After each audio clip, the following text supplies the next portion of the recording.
Boys, lock in. We're watching 100 his story shorts. Let's just go to his uploads top to bottom. All right, boys, let's watch the first video.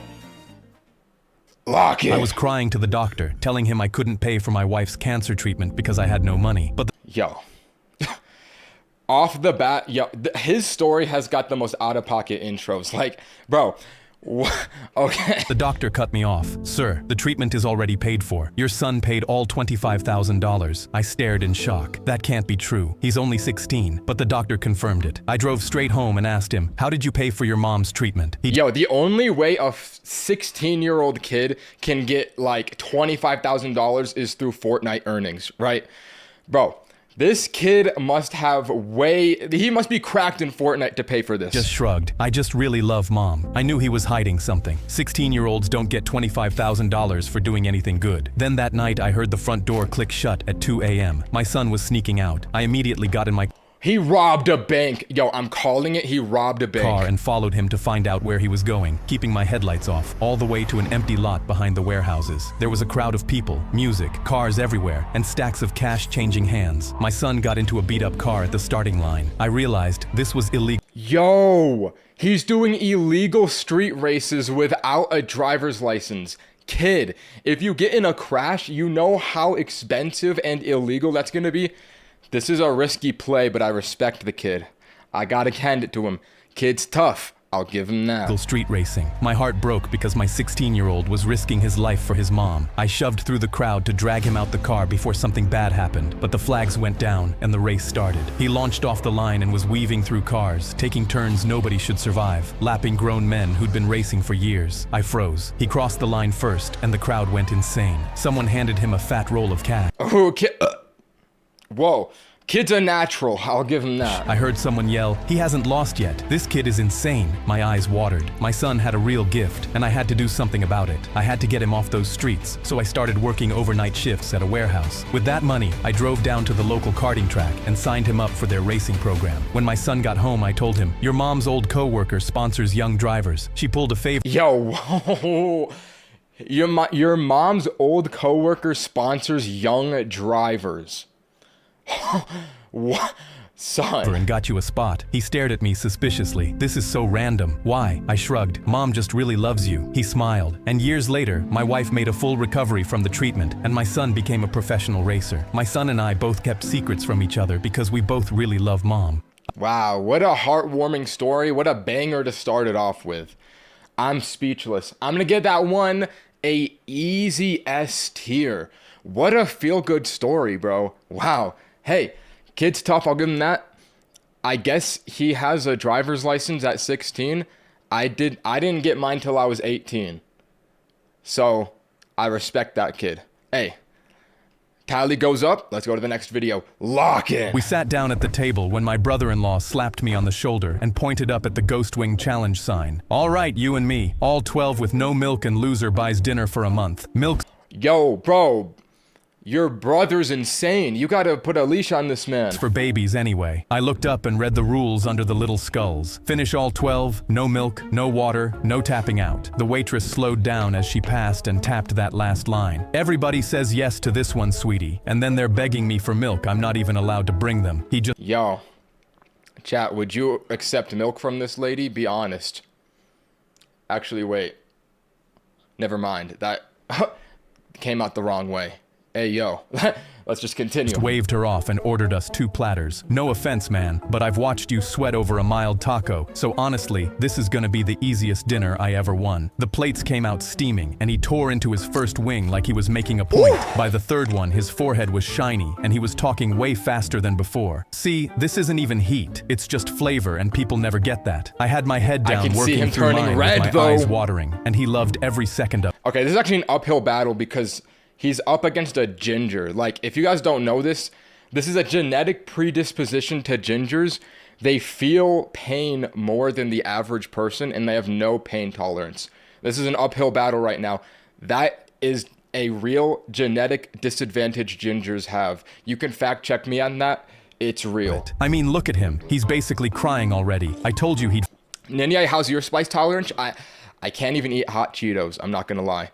Hot Cheetos are too much for me. I would never make it as a torta. Fold. He grabbed my sister by the sleeve and pulled her over. Babe, come on, back me up here. Does he honestly look— Wait, I thought he said this is, oh, his brother-in-law. I was like, is his brother dating his sister? It's his brother-in-law. I was gonna be like, yo, what? like he's gonna finish that? She leaned in and looked at both plates before pulling her arm back. Honey, his plate's almost empty, and yours isn't. His eye twitched, and he let go of her. By the next wing, he was fanning his mouth and waving the waitress over. Milk. I need milk. Just bring me a milk. She pointed at the sign without slowing down. Rules are rules, hun. His face was red and dripping, and his hands had started to shake. He spun around to the next table, snatched Yo! Is that Chester? Throwback, editor? Throwback to the Chester short. That kid was so fat that he broke a bicycle helmet. I'm glad that they brought him back. Of course he's eating, bro. Of course he's eating. Oh my god. He stole milk from Chester. I cannot believe this. Holy throwback. little carton off the kid's tray and chugged it right there in front of everyone. The kid stared up at him. Mom, the spicy man took my milk. The spicy man stole my milk. If a kid says that to you in public out loud, I think the police are gonna get called.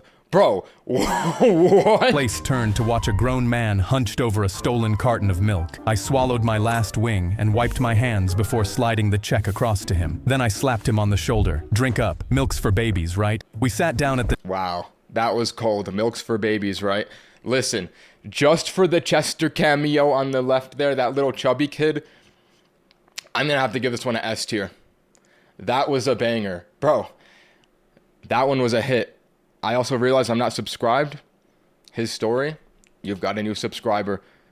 Bring the tally up. Let's go to the next one. Lock in. My best friend shone his flashlight into my living room from his house across the road. In Morse code, Mike spelled, "Join the Minecraft game." We joined at the same time, and it was our 100th Genius. time trying to destroy the Ender Dragon. After 2 hours, the dragon was on half a heart, and I got ready to taste victory. But suddenly the door slammed open, and my mom plugged out the monitor.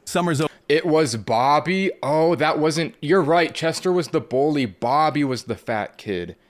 W comms from the chat. Thank you, bro. Let's continue. Over, and school starts on Monday. No more phones or gaming after 6 p.m. But I knew I needed to find a way around it because I promised Mike we'd find a way to defeat it. I ran back to my room, and Mike started flashing his torch again. This time he spelled out, "We need to come up with a plan to beat the Ender Dragon." I responded, Bro, why don't these kids just get on Discord? Why do they have to communicate through flashlights? Do they not, they have computers. I'm confused. "I'm down for Wait, they have phones. They could just call each other. I don't even know, bro. anything." He flashed, "Get a pen and paper too. Write down what I say." I wrote down every word of his plan with a huge grin on my face because it was so insane. Maybe they're too broke. Do you not notice he has an iPhone 17? Excuse me. I don't even have that iPhone, bro. I have the iPhone 14, I think. I don't even know. Bro, they're not broke. And they have PCs too. They're not broke. They have PCs. I didn't even know if it could work. And at 4 a.m. the next morning, I walked down to the kitchen to get ready to follow through. I opened the cabinet no one touched and took out the moldiest bread I could find. When no one was looking, I immediately ate every slice. And Yo, why did his head just expand? Oh my god. I hoped Mike was following his side of the plan too, so we could defeat the Ender Dragon. By the time my mom found me, I was shaking over the toilet for real, and I grabbed her sleeve. "Bring me to St. Mary's Hospital, please." They wheeled me onto the children's— Okay, first of all, that's insane to eat moldy bread to beat the Ender Dragon, but also I respect the hustle. I remember when I was a kid, I would try to think about ways how to make myself sick so I wouldn't have to go to school. So I actually respect that hustle because I never followed through with those plans. ward, and right there in the bed was Mike. We both smirked at each other because the plan worked Did he eat moldy bread too? No, why do these kids both have moldy bread in their houses? And now they're in the hospital. This is dedication. perfectly, and it was finally time to defeat the Ender Dragon. The second the nurse left, Mike slid his phone from under the blanket, and I pulled out mine. We loaded the world, dropped into the end side by side, and after just an hour, the dragon— No, this is not continuously. This is not continuing the continuity of the story. They were playing on PC before, now they're on mobile? Excuse me? Gamers know this isn't how Minecraft works. And dropped dead. The whole ward was dead silent. So Mike aimed his phone torch at the wall and flashed in Morse code. We did it. I flashed back, so worth it. My best... Bro, you're literally in a hospital bed next to him.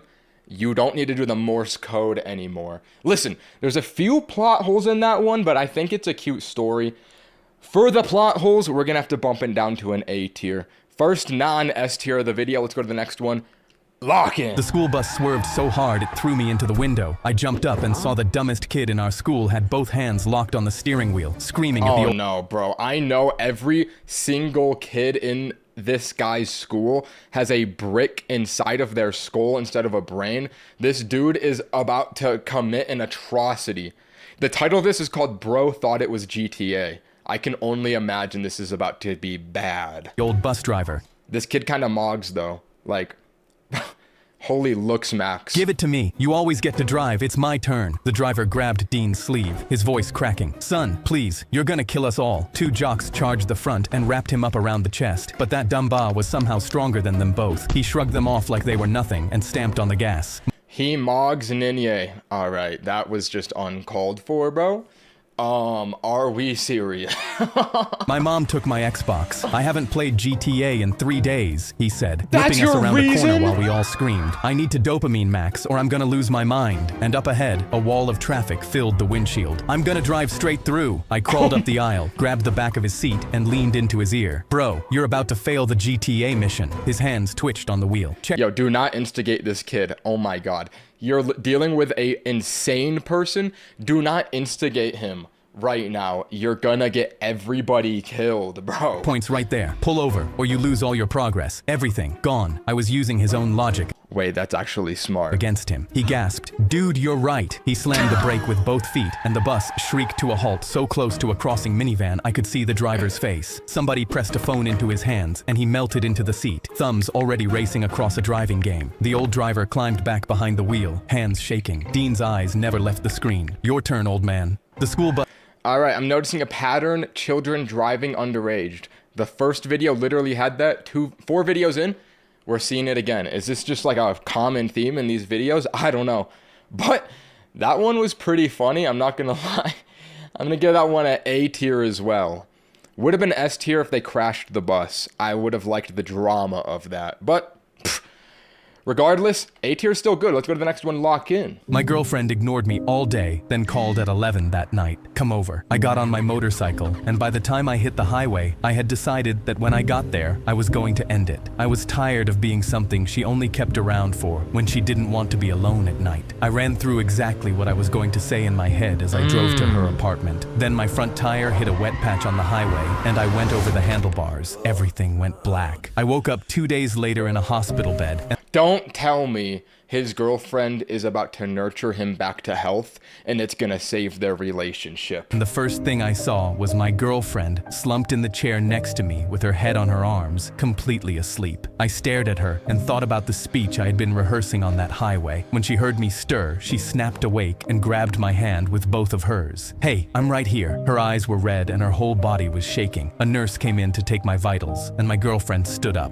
I'm going to go get you your favorite snack from the vending machine. I'll be right back. Yo, I gotta chill out on the energy drinks. Oh my god. Yo, W girlfriend. It was all a misunderstanding at the end of the day. Listen, one conversation would fix this relationship. Let's not jump to conclusions about your girl, bro. Maybe she's busy. You never know. Gross, bro. Stop burping. You're yucky. Let's just continue the video. I promise. She walked out, and the nurse smiled. You're a very lucky man. She was through those doors before the ambulance got here and hasn't left this room once. She came back with a pack of M&Ms, and I tore into them. Wait, what about work? She sat on the edge of my bed and started to cry. After I heard about the accident, there was no way I could focus on work. She had used every single day of her paid leave at once to stay with me, which caused her to lose a promotion. She wiped her eyes. It's okay, though. Leo, you are more important than any of that. I looked at her, sitting there exhausted, and thought about the speech I had been practicing on that highway. I never gave it, and now we've been married for 4 years. Wow, all it took was you getting in a car accident to realize that your girlfriend loves you. That's kind of crazy, bro. But I'm glad that your relationship was healed at the end of the day. Listen, sometimes people are just busy. Don't jump to conclusions. Life lesson check. I'm gonna have to give that one an S tier. Holy heartwarming. Actually, A tier. I feel like his story, the character, is usually a level-headed guy in the stories. He kind of jumped to a conclusion here that I do not agree with. Bumping it down to A tier, fellas. Let's go to the next one. I filled my dog's food bowl and slapped my legs. Here, boy, time for food. But he never came. I instantly checked under the table where he... Bro, don't tell me the dog died, bro. They always kill the dogs, okay? My heart cannot handle if the dog died.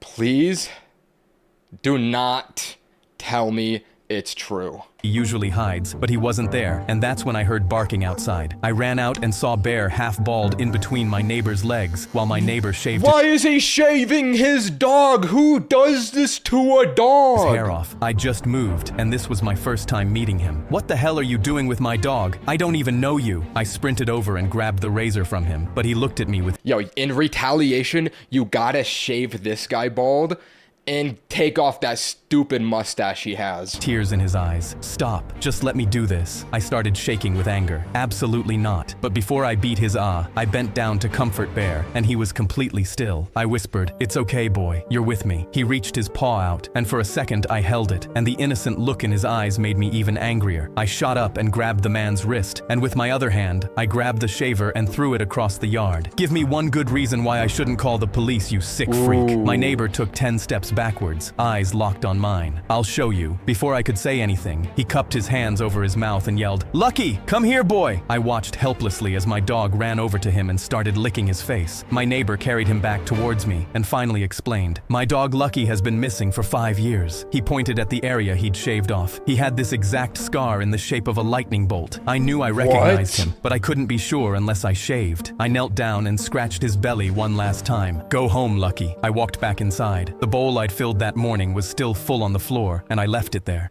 Bro, that's the most sad story, bro. Like, what do you even do in that situation? Do you give the dog back to his owner? Or do you just, like, keep the dog? It's been 7 years, bro, but, like, maybe it's like a joint custody type of thing. Like, maybe they can, like, keep the dogs on the weekends, bro, like divorced parents. I don't know, bro, but that is actually a shame. Wow.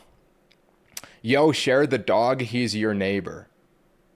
That's what I'm saying. Joint custody. I did not expect that. Wait, wow. Oh, he was shaving the dog to find the scar. Oh. Yeah, I don't like that he lost his dog at the end of that. That's going to be a B tier. I feel bad for, like, I feel like this is just a sad situation. Let's go to the next one. Lock in. I knocked on my new foster parents' home and told them I was their new 16-year-old. The mom instantly laughed. Another mouth. Your new 16-year-old? What? We won't be feeding and collecting the check for. But what they didn't know was that a van 100 feet away was listening to everything through the wire under my shirt. And that Oh my god, it's a Diddy catcher. No, not Diddy. Gideon. The YouTuber Gideon, where they like catch, freaks. I shouldn't have said Diddy, bro. I was thinking of Gideon, the YouTuber. If you know, you know. I was really a 20-year-old undercover CPS, not a helpless 16-year-old. I set down my bags and walked into the kitchen. I'm hungry. I haven't eaten since yesterday. I reached for the fridge, but the dad grabbed my wrist. In this house, you ask for permission to eat. That goes for everyone. Yo, what? They gotta take this dad out.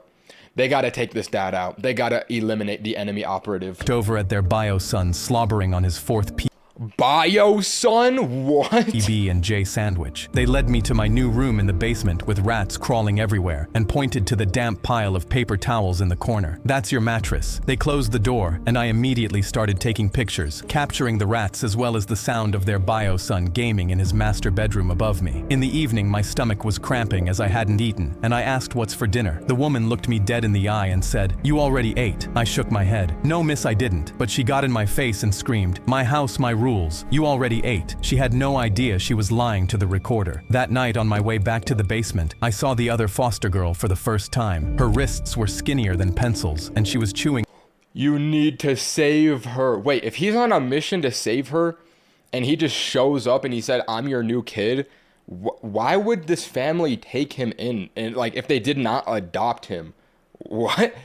Hold On on. a stale piece of bread she'd hidden in the closet. If you suck on the bread, it lasts longer. My heart broke into pieces, and I immediately knew what I had to do. I stormed into their kitchen and loudly opened their fridge. I pulled out their son's leftover pizza and began eating. He saw me and screamed, "Mom!" She came running and instantly snatched it from me. "How dare you!" She slapped me across the cheek. "We take you in, we give you a place to sleep, and this is how you repay us. I'm going to call my caseworker and tell her to ship you somewhere else." But I just smiled and stood up straight. Save the call. I pulled out my phone and dialed one button, and instantly sirens surrounded their house. The police and the workers from the van were at their door. Her face went pale as the dad opened the door. "What's happening?" The cops put them in cuffs on the spot, and when I turned around, I saw the foster girl savoring their bio son's pizza. He couldn't do anything but watch as his monster parents were dragged out. I yelled after them, "Don't forget to ask for permission to eat in prison."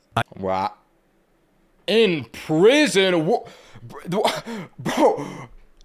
Oh wait, I thought they were saying that the bio son was going to prison. I was like, bro, what did the kid do? He was just raised wrong. Like bro, that's what a twist. You know what? W redemption story. I'm gonna have to give that one an A tier. A little bit unsettling what that family was doing. Let's go to the next one. Lock in. Me and my girlfriend's snowmobile started smoking up when we were 100 miles deep into the Yo, this guy's got a new girlfriend in like every single short, I swear. mountains. I sprinted around and yanked the starter cord over and over, but the engine started sputtering and I knew it was cooked. Alice took my hand and her lip was quivering. We're going to be okay, right? I smiled like it was obvious. Of course we are. Your brother knows we're meant to be back soon. I'm sure he'll find us. But the sun was already setting. There was no phone signal, and I had no idea if we were going to live or die. She asked, "So how much food do we have?" I dug through the backpack and found 3 crushed crackers and 2 fruit roll-ups. I forced myself to Wait, that'll low-key let you survive for a while. That's kind of a good that's a good amount of food, I'm not gonna lie. smile. Plenty. Don't even worry about it. The sky turned dark, and it was so cold it took everything in me not to shiver. Alice was wearing my gloves and scarf, so I started making a shelter out of packed snow with bare hands until I couldn't feel them. When I was done, I led her inside, and I wanted to give her my jacket. But first, I had to take out the ring that I was going to use to propose, and then I wrapped it around her to keep her warm while she slept. I tried counting her breaths while she slept so I could stay awake and keep us safe from danger. But after a few hours, my eyes started to close and I couldn't fight it anymore. I woke up a few hours later to a dog sniffing me. When I opened my eyes, Alice was standing there with her brother and a team of ski patrol dogs. Her brother So fist bumped cute. me. "Nice job on the igloo. Because of the igloo, we found you guys immediately." Alice smiled. "Right before we lost signal, I told my brother our snowmobile broke down, and he told me he'd find us." I instantly stood up. "Why the hell didn't you tell me?" She took my hands. "I knew that the only way you'd survive was if you thought you had to stay strong for me. So I pretended to be scared the whole time." I gasped, because the whole time she was lying to keep me calm. I was lying to keep her alive. I immediately took out the ring from my jean pocket and got on one knee. "Alice, will you marry me?" Me and my girl What a heartwarming message at the end. Love can prevail through any hardship, even the winter.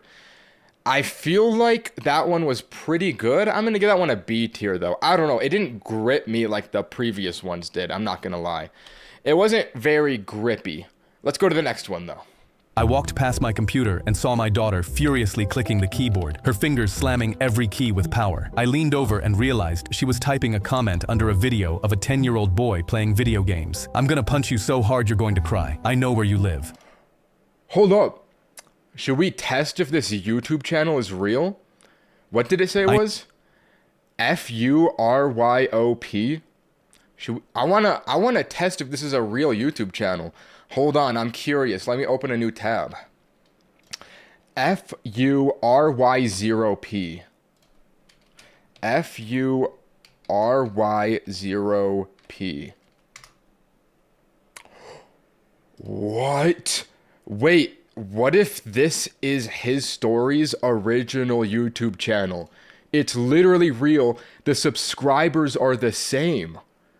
Hold on, we're uncovering lore here. Who is this guy? What?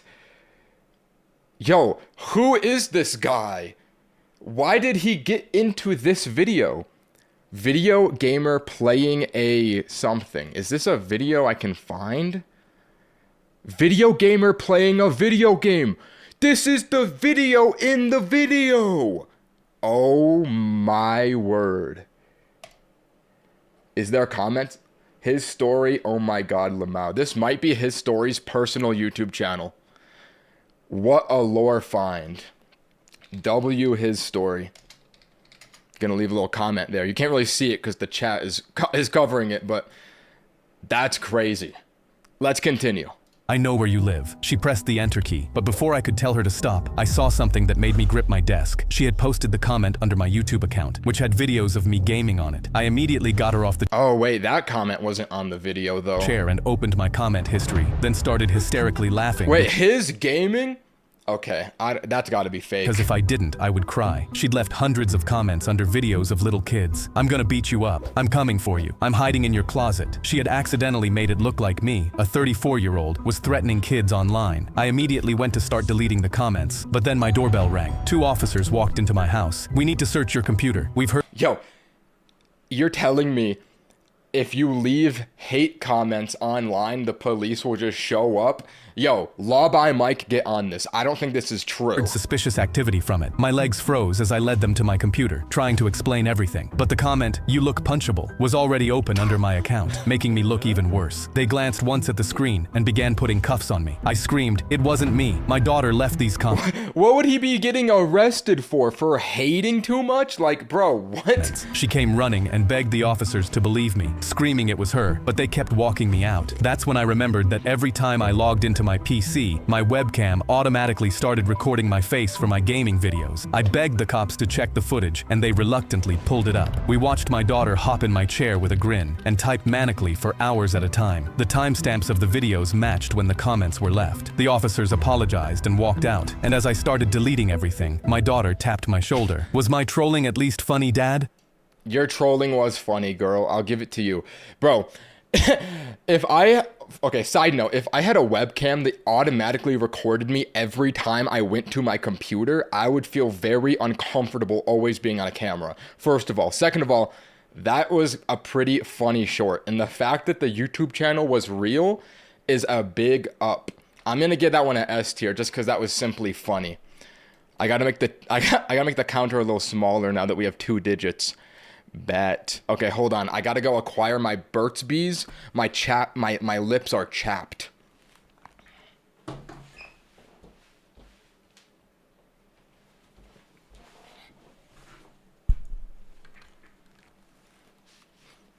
All right.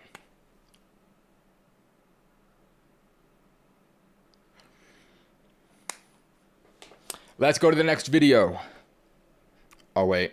Let's go to the next video. My mom swore our dog would never set foot in the house until the night someone broke in changed her mind for good. Mom grabbed her purse on her way out, the first time she'd ever left me. Why wouldn't you let your dog in your house? Why would you even get the dog in the first place? Also, what happened to bro?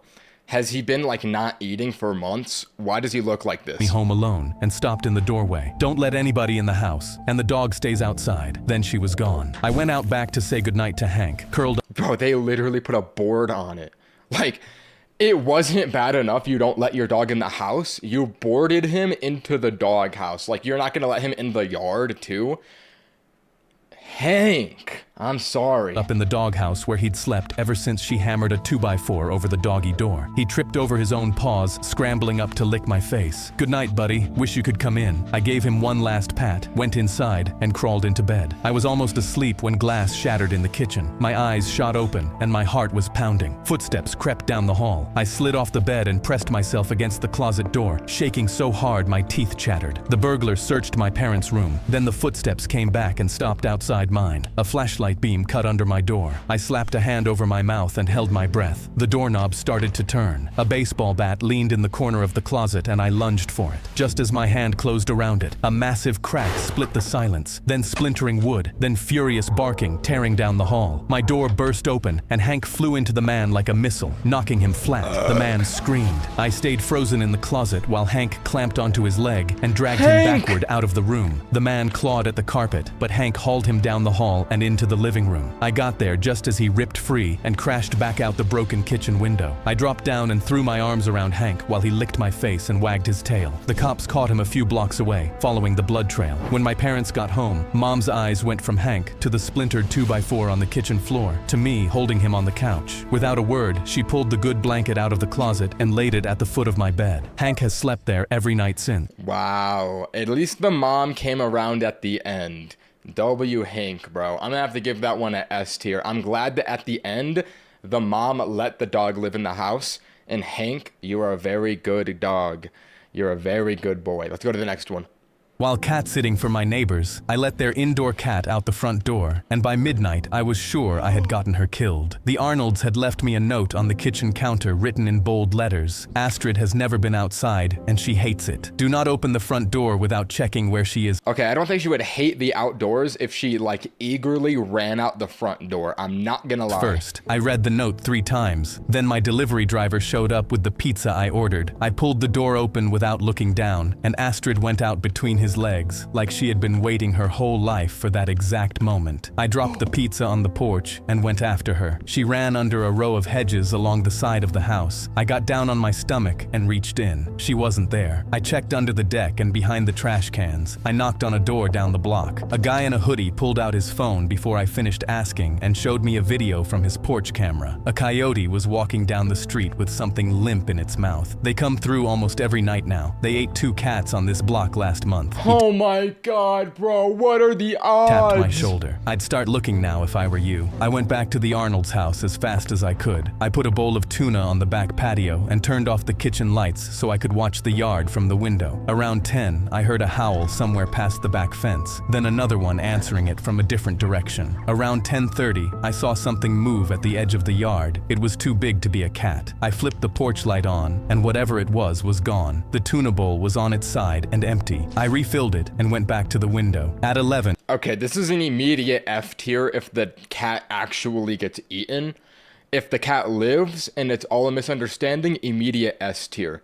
Please, his story, give me the good ending. I heard a rustle in the bushes and ran outside with a stick I had been gripping all night. A possum looked up at me next to the bowl. I waved the stick at it until it walked off, and then somewhere down the block, a cat screamed. I ran out into the street holding the stick like an idiot. There was nothing there. No cat, no coyote, no movement under any of the cars. I walked back to the patio and called for Astrid until my throat hurt. By 12, I was at the kitchen table writing the apology text I was going to send the Arnolds, telling them how Astrid might have gotten eaten by coyotes. Then all of a sudden, I heard a sound at the back door. It was a thin scratching, then a meow, then more scratching. I went to the door, and there was Astrid, sitting on the mat, looking up at me. Her paws were wet from the grass. She walked past me into the kitchen and went straight to her food bowl. I remembered the note. She has never been outside, and she hates it. She had spent the whole night out there hating it, hiding from things that wanted to eat her, and then she had come home on her own. I deleted the text, picked up the pizza box from the porch, and threw it in the trash. The Arnolds pulled in at 9 on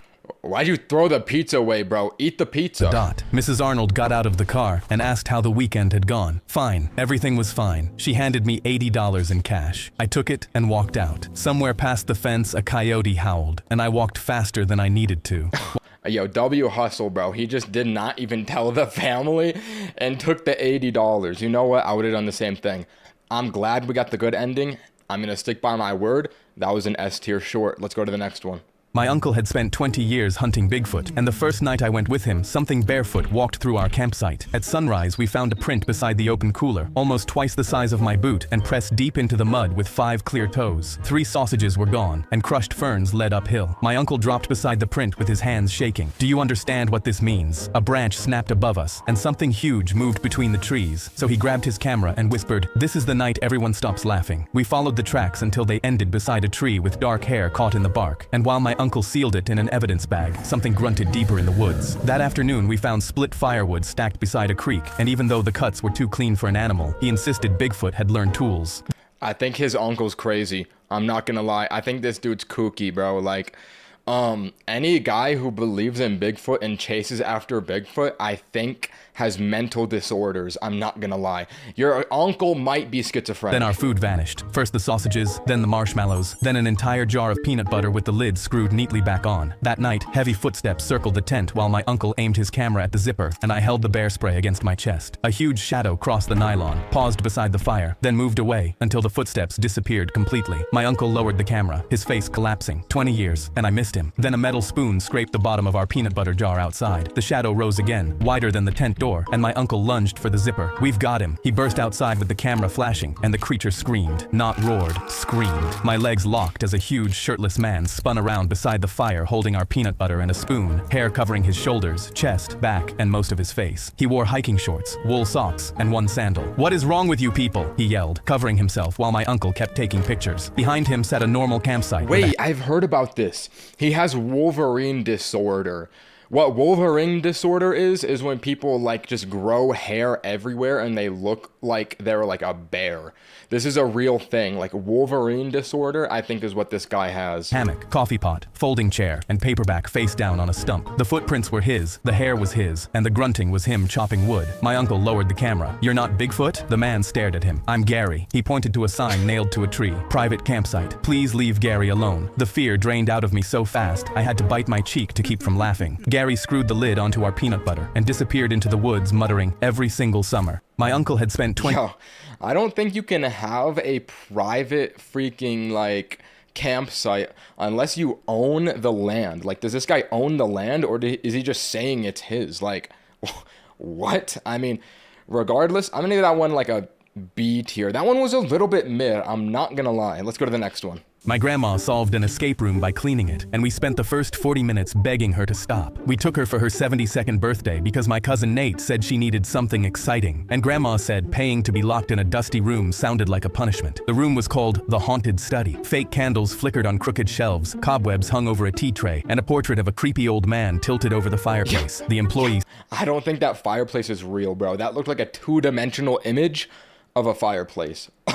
Started the timer. "You have 60 minutes to escape." Grandma grabbed a tissue from her purse and wiped a teacup. Nate groaned. "Grandma, that's not a clue." She set the cup back on the tray anyway, and a drawer clicked open behind us. Everyone froze. Grandma pointed at the dust on the saucers. "You're welcome." Nate found a riddle under the desk and shouted about moon phases while Grandma folded the blanket on the couch and shook a key onto the floor. My sister tried matching wallpaper symbols, but Grandma started shelving books by height before we could copy the pattern. "Wait, those books were in order," Nate said, dropping to his knees as the timer slipped under 20 minutes. Grandma slid the last book into place anyway, and the numbers 418 appeared across the spines. "Stop touching things," Nate said, grabbing a brass compass from her hand. "This is an escape room, not your church basement." Grandma snatched it back, wiped the dust off, and the compass needle swung toward the clock. With 5 minutes left, we had 3 keys, 4 numbers, and 1 locked bookcase that still refused to open. Worse, Grandma had put away every loose prop. The missing feather went in a pen cup. The old letter was flattened under a paperweight. The extra teacup was back on the tray. Nate pressed both hands to his head. She cleaned our last clue into the furniture. For the first time, Grandma stopped moving. The speaker crackled. "Would you like a hint?" Nate slapped the wall button. "Yes." Grandma slapped his hand away. "No." She stood in front of the tea tray, lips tight, counting under her breath. 4 cups, she said. 5 saucers. I stared at the tray. 1 empty saucer sat under the clock painted on the tablecloth. Grandma picked up the cup she had wiped at the start, placed it on the empty saucer, and turned the handle toward the real clock on the wall. The locked bookcase groaned open. We ran through with 8 seconds left. The employee stared at the monitor. "You used no hints?" Grandma handed him the dusty tissue. "Next time, clean first." My grandma solved an escape. Okay, that one was a little bit mid, bro. I don't know. It was a little bit confusing. I'm not gonna lie. This might be the first miss video.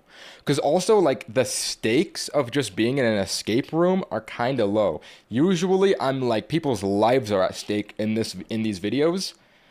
Just being in an escape room, I don't know. The concept is a little bit C tier to me personally.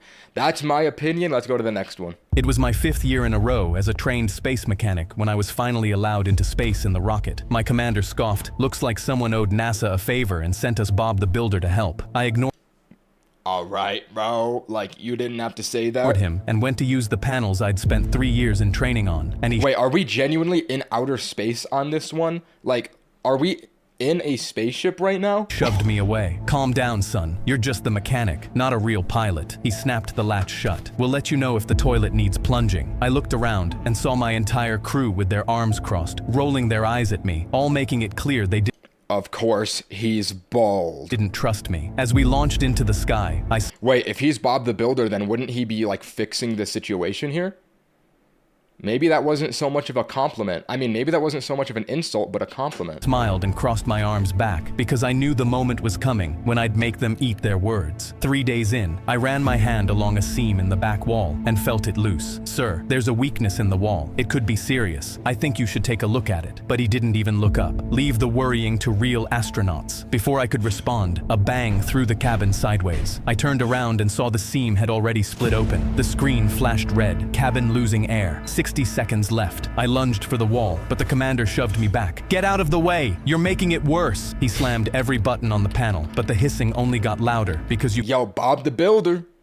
I'm just saying, get on the case. can't push a button to fix a hole. The pilot froze, and the entire cabin went dead silent. The commander finally turned to me, his voice quieter than ever. Can you fix it? I pulled the tool roll he'd mocked, wedged into the gap behind the wall where no pilot fits, and got my hands on the crack I'd warned him about. I knew right where she was weak, because I built her. I drove the seal into the seam and held it until the hissing died. The screen turned green, cabin sealed. Okay, bro, I don't think that flex tape is going to stop space from, like, vacuuming and exploding your spaceship. Like, I think the vacuum of space is stronger than tape. Not gonna lie. The commander couldn't push a button to save them. The mechanic they laughed at did it with his hands. He keyed the radio to report it to the ground, and the whole world was listening. When we finally landed back on Earth, my entire team cheered me on to the public who'd all been waiting for us. He saved our lives, my commander spoke through gritted teeth. W. Bob the Builder. Holy chopped, look at this guy. Oh my god, bro. I'm gonna have to give that one a S tier. I never seen a his story short in space before. This is uncharted territory for the channel. I respect it. Let's go to the next one. Lock in. I handed a woman her Uber Eats. Wait, hold on. I have to go pee. Let's watch this one. Let's start it from the beginning. Let's get into it. I handed a woman her Uber Eats order and said, All right, this is already very relatable to me considering Uber Eats, although I use DoorDash. enjoy your meal. But as soon as she grabbed it, her face got angry and she threw the food to the wall behind me. She screamed, "Why did you throw my food everywhere?" I froze because that wasn't true. Ma'am, you just threw it. But she was already snapping photos of the food on the wall. She's trying to scam him, bro. She's trying to get free food right now. This is a patched method. My face and my car. I didn't understand why she would accuse me, and my balls hit the floor because I could lose my job over an obvious lie. She already had Uber Eats support pulled up on her phone, like she dialed it before and screamed, "Yes, my driver threw my food everywhere. I want him fired and I want $100 in credit for this. This is unacceptable." I begged her. "Ma'am, please, this job is how I feed my kids. I can't lose my job." She put her hand over the phone and whispered, "I don't care about your stupid kids. I want my $100 credit so I can order crab legs tonight." Then she spun back around, sobbing so loud her neighbors started watching. A cop car rolled up. Yo, a cop car? Excuse me? Hold on.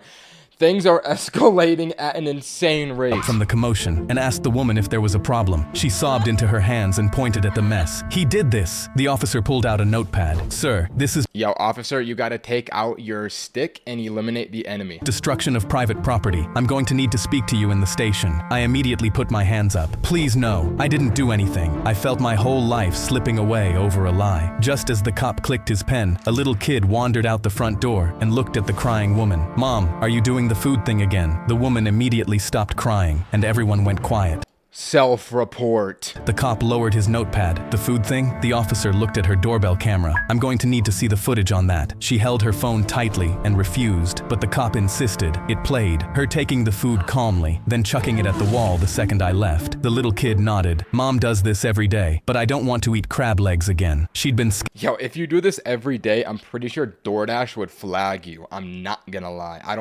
That's crazy. scamming drivers all over the city for free credit. The cop pointed at the mess. "We'll be contacting Uber Eats. Now clean it up." As she got on her knees and started scrubbing, I smiled. "Enjoy your meal." I handed a Oh, that was a cold line. W Kid and W Redemption. I'm gonna have to give that one an A tier, bro. You know, sometimes the Uber Eats drivers just like steal your food though. I don't know about you guys, but sometimes when I order food, they just like never show up at my house. I feel like that's the only situation where contacting support is valid. So yeah, it's gonna be an A tier. Let's go to the next one. The fat kid next door pounded on my door. The fat kid? Was that really an adjective that was required in the intro? Have you seen my chocolate bar? I opened up and he was already red in the face, jabbing a finger at my chest. My Hershey's cookies and cream bar, the big white one. Someone ate it. I shrugged. I haven't seen it. He immediately spun around and roared down the whole street. Whoever ate my chocolate is dead. He roared down the whole street? Is that you, bro? Behave yourself. What do you mean, is that you? No, this is not me. Dead. You hear me? Dead. Everyone on the street froze because we all knew whoever ate it was screwed. He crossed his arms. Fine, I'll just have to find the criminal myself. He stormed into it. Bro, it's a chocolate bar. What do you mean criminal? It's like $1, bro. Who cares if somebody ate your chocolate bar? His house and came back outside with a remote-controlled drone and a roll of duct tape. More people gathered to watch as he started taping himself to the drone. Whoever took it better watch out. I'm coming for you. In seconds, he launched. I think he might be too big for this. I don't think he's going anywhere. Himself into the air, scanning every backyard and screaming that the thief couldn't hide from him. Doors opened all down the street and people ran out waving their own chocolate bars up at him, trying to talk him down. Someone held up a fresh Hershey's and he swatted it clean out of the air. It's not the same. I want mine. But the drone started sputtering under his weight. Bro, this is what Mr. Beast will do to you if you don't buy a Feastables. He's gonna fly down to your direct location and attack you and steal your chocolate, bro. Dipping toward the road while the duct tape started to peel. He looked around frantically. Watch out! He started heading right towards me, and I sprinted so I wouldn't be the one to break his fall. He tumbled to the ground, and when I turned to get a closer look, I saw a corner of white wrapper poking out of his back pocket. Check this stupid kid, bro. Oh my. Your back pocket, I shouted up at him. He reached back, yanked out a crushed empty Hershey's wrapper, and went still as the whole street fell silent. I ate it. Whoever ate it was screwed, and it was him. The drone gave one last sputter and pushed him straight into my bush, while his... Yo, I don't think he's living through that. Look at the way his body is twisted and contorted. His head is down here, and his leg is up here. What? Hand still gripped the empty wrapper. No, that one was hilarious. That's gonna be an S+ tier, bro. That was a hilarious short. Oh my god. Yo, let's go to the next one. I put a padlock on my mini fridge because my little brother wouldn't stop stealing my snacks, and went to sleep feeling like a genius. But when I woke up, Bert was already in my chair munching on my Doritos. My padlock laid on the floor. Your brother's name is Bert? What are your parents thinking, bro? They named their baby Bert. Picked with a bobby pin, and when I looked at my mini fridge, I realized Bert had put his own bigger padlock around it. The mini fridge is mine now. He took an obnoxiously loud bite of my favorite chili heatwave chips. Every crunch sounded like defeat, and I leapt out of bed because I wasn't going to be bested by my little brother. I grabbed Dad's bolt cutters and stormed back in. Here's a life lesson, lil bro. Shit ain't sweet. I cut his padlock in half while he was finishing the Doritos, and his face dropped mid-bite as his lock fell to the floor. That's when I laughed and opened my closet. I bought something stronger for this very reason. I pulled out a metal safe I'd calculated was big enough and put the mini fridge inside it. Bert's face dropped, and he immediately grabbed the bolt cutters and tried to cut into the corner of the safe. Alright, bro, I'm not gonna lie. Snacks are not that serious. You need a padlock iron safe to keep it away from your brother Bert. Are the chips that serious? Pressing so hard his whole body shook. I crossed my arms. Bolt cutters won't work on this, Bert. The mini fridge is mine. You can't beat your big brother. I grabbed the Doritos and began eating, but then Bert stood up and clenched his fists. Watch this. He came back in with Dad's angle grinder and pressed it against the safe. Nothing. Then he tried Dad's industrial handheld saw. The safe didn't even have a scratch. I laughed at him. You need the code to get in, and you're never getting it. But Bert's face turned into a smile. We'll see about that. He walked out, and 2 minutes later returned with a stick of dynamite. Pretty cool what you can find in Dad's shed. He placed the dynamite beside the safe and took out a lighter. Now what's the code? You're gonna blow up your house for chips. My face went pale, and I immediately put up my hands. Chill, Bert. My mouth was full of Doritos. It's not worth it. It absolutely is. He lit the fuse, and my hands trembled as Bert smirked. The code Lil Boy. I dropped to my knees as it was seconds away from The code was Lil Boy. blowing. 1, 2, 3, 4. Bert blew out the dynamite right as it reached Oh, never mind. I misunderstood. It was 1, 2, 3, 4. the end. He put in the code and the safe opened. He grabbed the mini fridge. Here's a life lesson, big bro. Bert's a bad safe man. and a safe? Remember that. He carried the mini fridge to his room while I looked at the stick of dynamite at my feet. My brother nearly blew us both up over some Doritos. I put a Yo, you got to get a new brother, bro. Oh my God. There's no redemption at the end of that. You're not going to like stop him. Why did you give him the code? Oh, because they didn't want to blow up the house. That one's going to be an A tier, bro. I would have given it an S tier if Bert had exploded by the end of it. But he's still with us today. That's going to be an A tier because it's still pretty funny. Let's go to the next one. Lock in. I was watching LeBron highlights when I turned LeBron. Oh, S tier. to my girlfriend and told her I wanted a LeBaby. She looked up from A la baby. her phone. A what? A LeBaby. The next LeBron. Someone has to carry the torch. Doesn't he have his own kids? They couldn't hold it. Not like him. I grabbed her hands. Babe, I need you to see my vision. She finally nodded. That evening, I turned the guest room into a nursery, purple and gold, and ordered a newborn Lakers jersey guy's with crazy. Braun on the back. I was committed to spawning greatness. That week, she signed up for yoga to strengthen her core for the LeBaby and started going almost every day. One afternoon, I swung by and caught her giggling at something her trainer Tyrone said. The second she saw me, Yo, if you're forcing your girlfriend to work out to create a La Baby, bro, Project La Baby, honestly, she should just leave you for Tyrone, bro.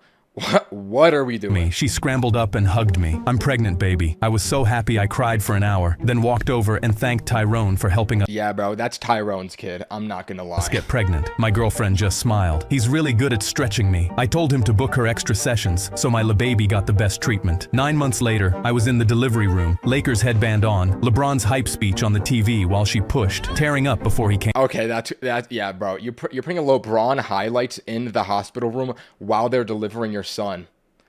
Oh my God. out. The doctor laid him on her chest, and her whole face crumpled. She yanked the blanket to his chin, eyes shooting to the door. I leaned in, froze, and held my pale arm against his. The colors weren't close. I looked at her, just as white, then The colors weren't close.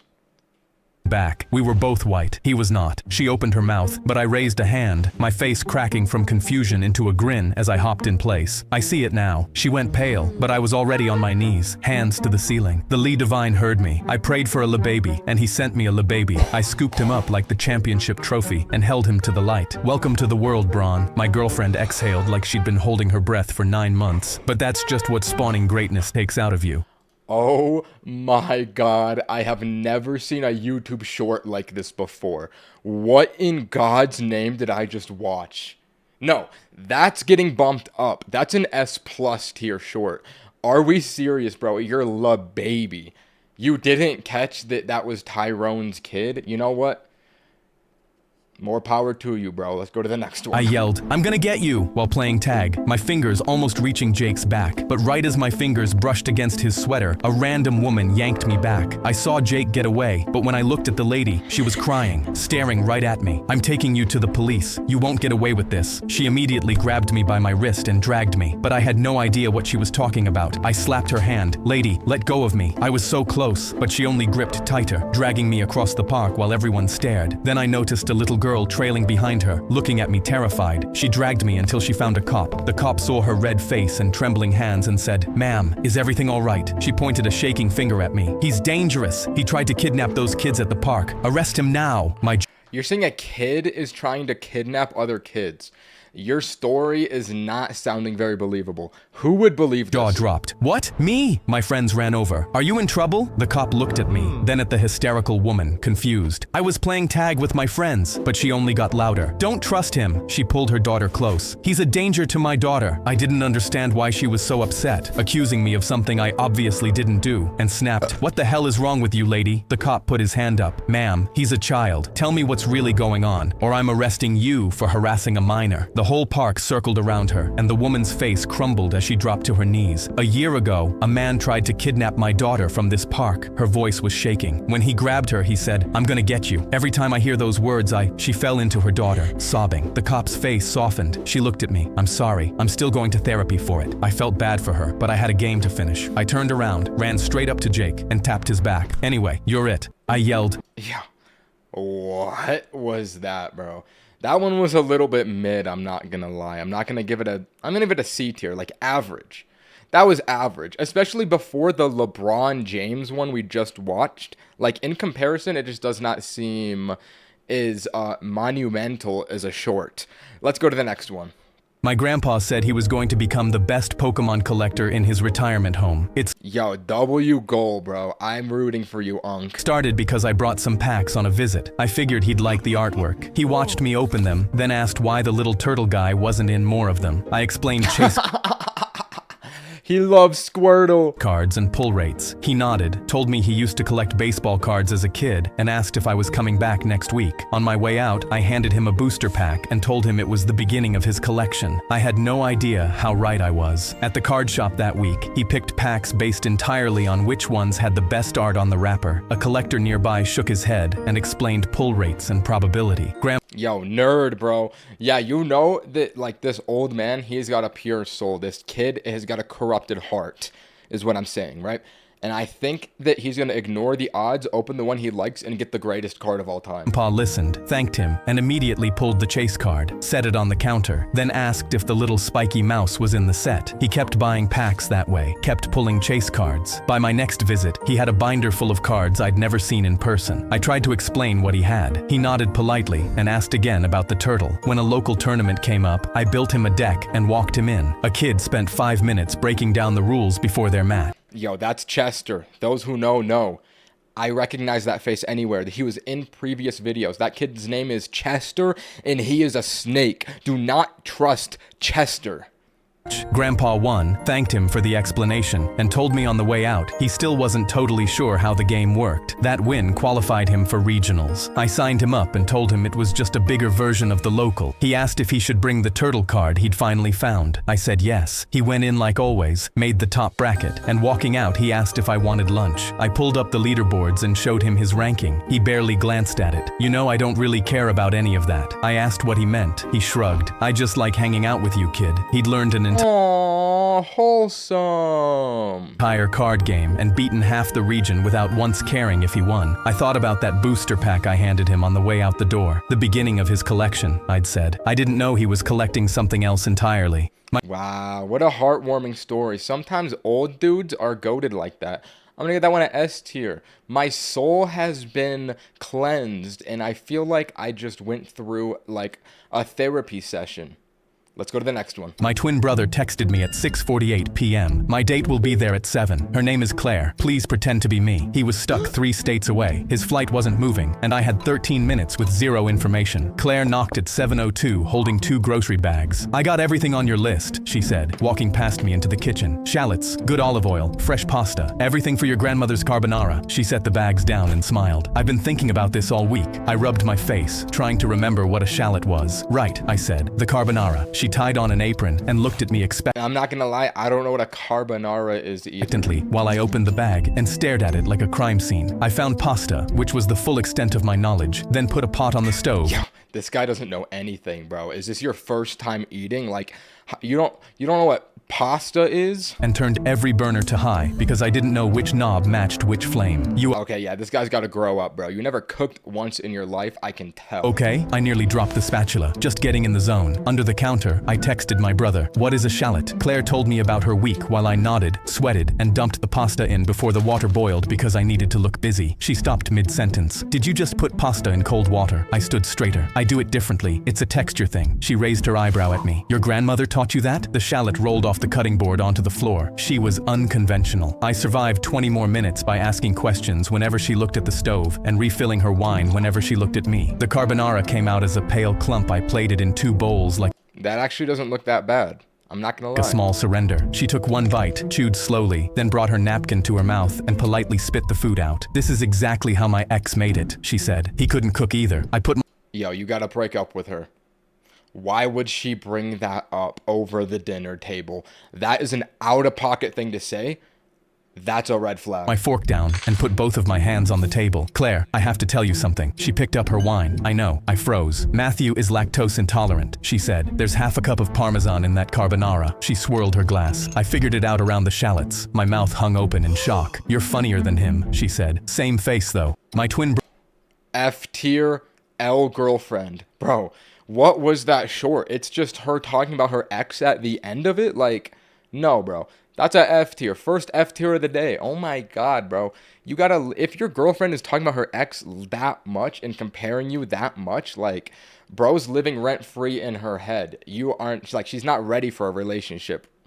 That's what I gotta say. Let's go to the next one. A 6'7" basketball player at our school pointed. Okay, we got the looks maxer kid in the short again. The one from before. At the 2-foot guy on our bench and laughed. Bro, I know I just transferred to this school, but why's he even on the team? Bristol slid off the bench, barely cleared the giant's knee, and said, I challenge your to a one-on-one. First to 5. Loser buys the other lunch the rest of the year. The giant grinned and responded, easy. We all felt bad because no one ever played Bristol before, and none of us knew what to expect. They ran out to the court, and the giant scored the first bucket shooting straight over Bristol's head, like he wasn't even there. Soon the score was 4-0, and he held the ball high above Bristol's head and grinned. Come reach for it, little man. He made Bristol struggle to get the ball for 2 whole minutes before he finally rolled it to him. Here, consider this charity, little one. Bristol bounced the ball once, twice, and his whole face went cold. He slipped between the giant's legs, and in seconds he had the ball going through the hoop. He spun past him for the next one, and the Wait, this is what the Project LeBron guy was hoping for. Yo. next. Then he crossed him so hard, the giant slipped and sat down on the floor, and Bristol walked in the layup. We all had our eyes glued to the court, none of us on our phones, and the score was 4-4. The giant stomped his large foot on the ground. You got lucky! The whole gym leaned forward in their seats, and one kid was even eating popcorn. Bristol dribbled to the top, looked up at a rim 10 feet above him, and took off. He went up, and somehow threw it down with both hands. The backboard was still Project LeBron! shaking, and I was on my feet screaming with everyone else. Bristol's been sitting on that bench for 2 years, and none of us knew that we'd end up feeling sorry for the wrong guy. The giant bought Bristol lunch every day after that, and on the first day he picked him up, stood him on top of the bench, and sat down on the floor at his feet. For that second, the smallest kid in the whole school was looking down at the giant. Wow.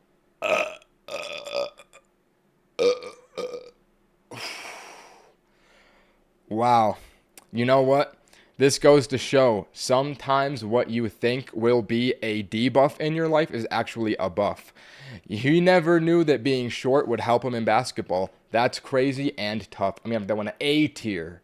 That's an A tier. Let's go to the next one. I shot up out of bed the second I heard glass shattering, grabbed my trusty bat from underneath, and flew down the stairs before I could think. A shattered vase was spread across the floor, and my dog's crate sat wide open, empty. I called Biscuit's name through the whole house and got nothing back. Then I spotted a cracked phone glowing in the broken glass, dropped by whoever knocked the vase over running out. The screen had one message on it: bring the Frenchie to the warehouse on Lowell by 6. Why are we stealing dogs? I jumped up and down in my kitchen. This is sick. This is literally John Wick. So I tossed the bat aside, dropped. Yeah, okay. That is an insane thing to think when your dog gets stolen. This is sick. This is literally John Wick. Yo, are you delusional, bro? Save your dog. Onto the couch and watched the whole movie again to pump myself up. Then I threw on my only suit and tie, slid on a pair of blacked out shades, and spun a pencil once before holstering it in my jacket like a gun. They have no idea who they just messed with. Every last one of them is about to face my wrath. I pushed through the warehouse door, and the first guy charged me, so I threw the hardest punch of my life, missed, and hit the wall behind Wait, this is literally John Wick. No, he's right. him. While I shook out my hand, he wound up to swing, so I flinched and tripped into a stack of pallets. They toppled onto his head and knocked him out cold. Okay. If you know how heavy pallets are, that man just died. Like, these things are heavy. If that dropped from that high up, you were being squished like a bug. I cracked my neck like I'd meant to do that. Another guy pulled a gun, but right as he aimed, my A gun? cheap suit pants split down the back. I bent down to check just as he fired, so the bullet sailed over my head, pinged off a metal pole, and ricocheted back into him. He crumpled to the floor crying. I followed the barking to a cage in the back, guarded by the biggest man I'd ever seen. He lifted me off the floor by my collar while my legs kicked at nothing, but Biscuit shoved his squeaky bone through the bars. The giant stepped back onto it, and 400 pounds came down on his own head. He died because he slipped on a dog toy. Grabbed Biscuit and held him tight. Then the boss rounded the corner with a gun, so I panicked and threw my pencil as hard as I could, just like the movie. It missed by a mile, clipped a propane tank, and the blast sent him through the window into the night sky like a rocket. The place caught fire, so I carried Biscuit out, and the second we cleared the door, the warehouse exploded behind us, and I never looked back. I didn't land a single punch in there, but when people ask how one guy leveled a warehouse and got his dog back, I fix my tie and say I trained for it. Oh my god, that is an S+ tier. That, holy cinema, what did I just witness? I was not expecting that from this guy. Bro, what? No, that's a rare S+ tier. We've only had 2 S+ tiers so far. That one was a hit, bro. I'm smashing the like button on that one. That might be my favorite one so far. Let's go to the next.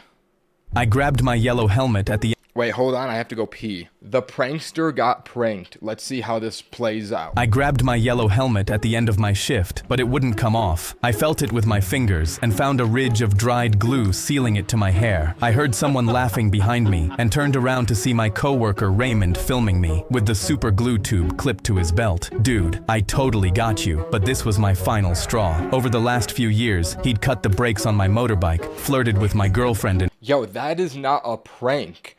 He's trying to kill you.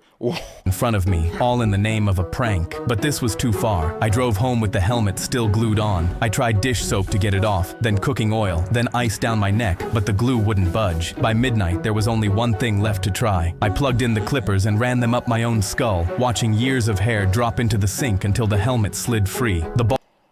His story bald edition. This is a first time ever.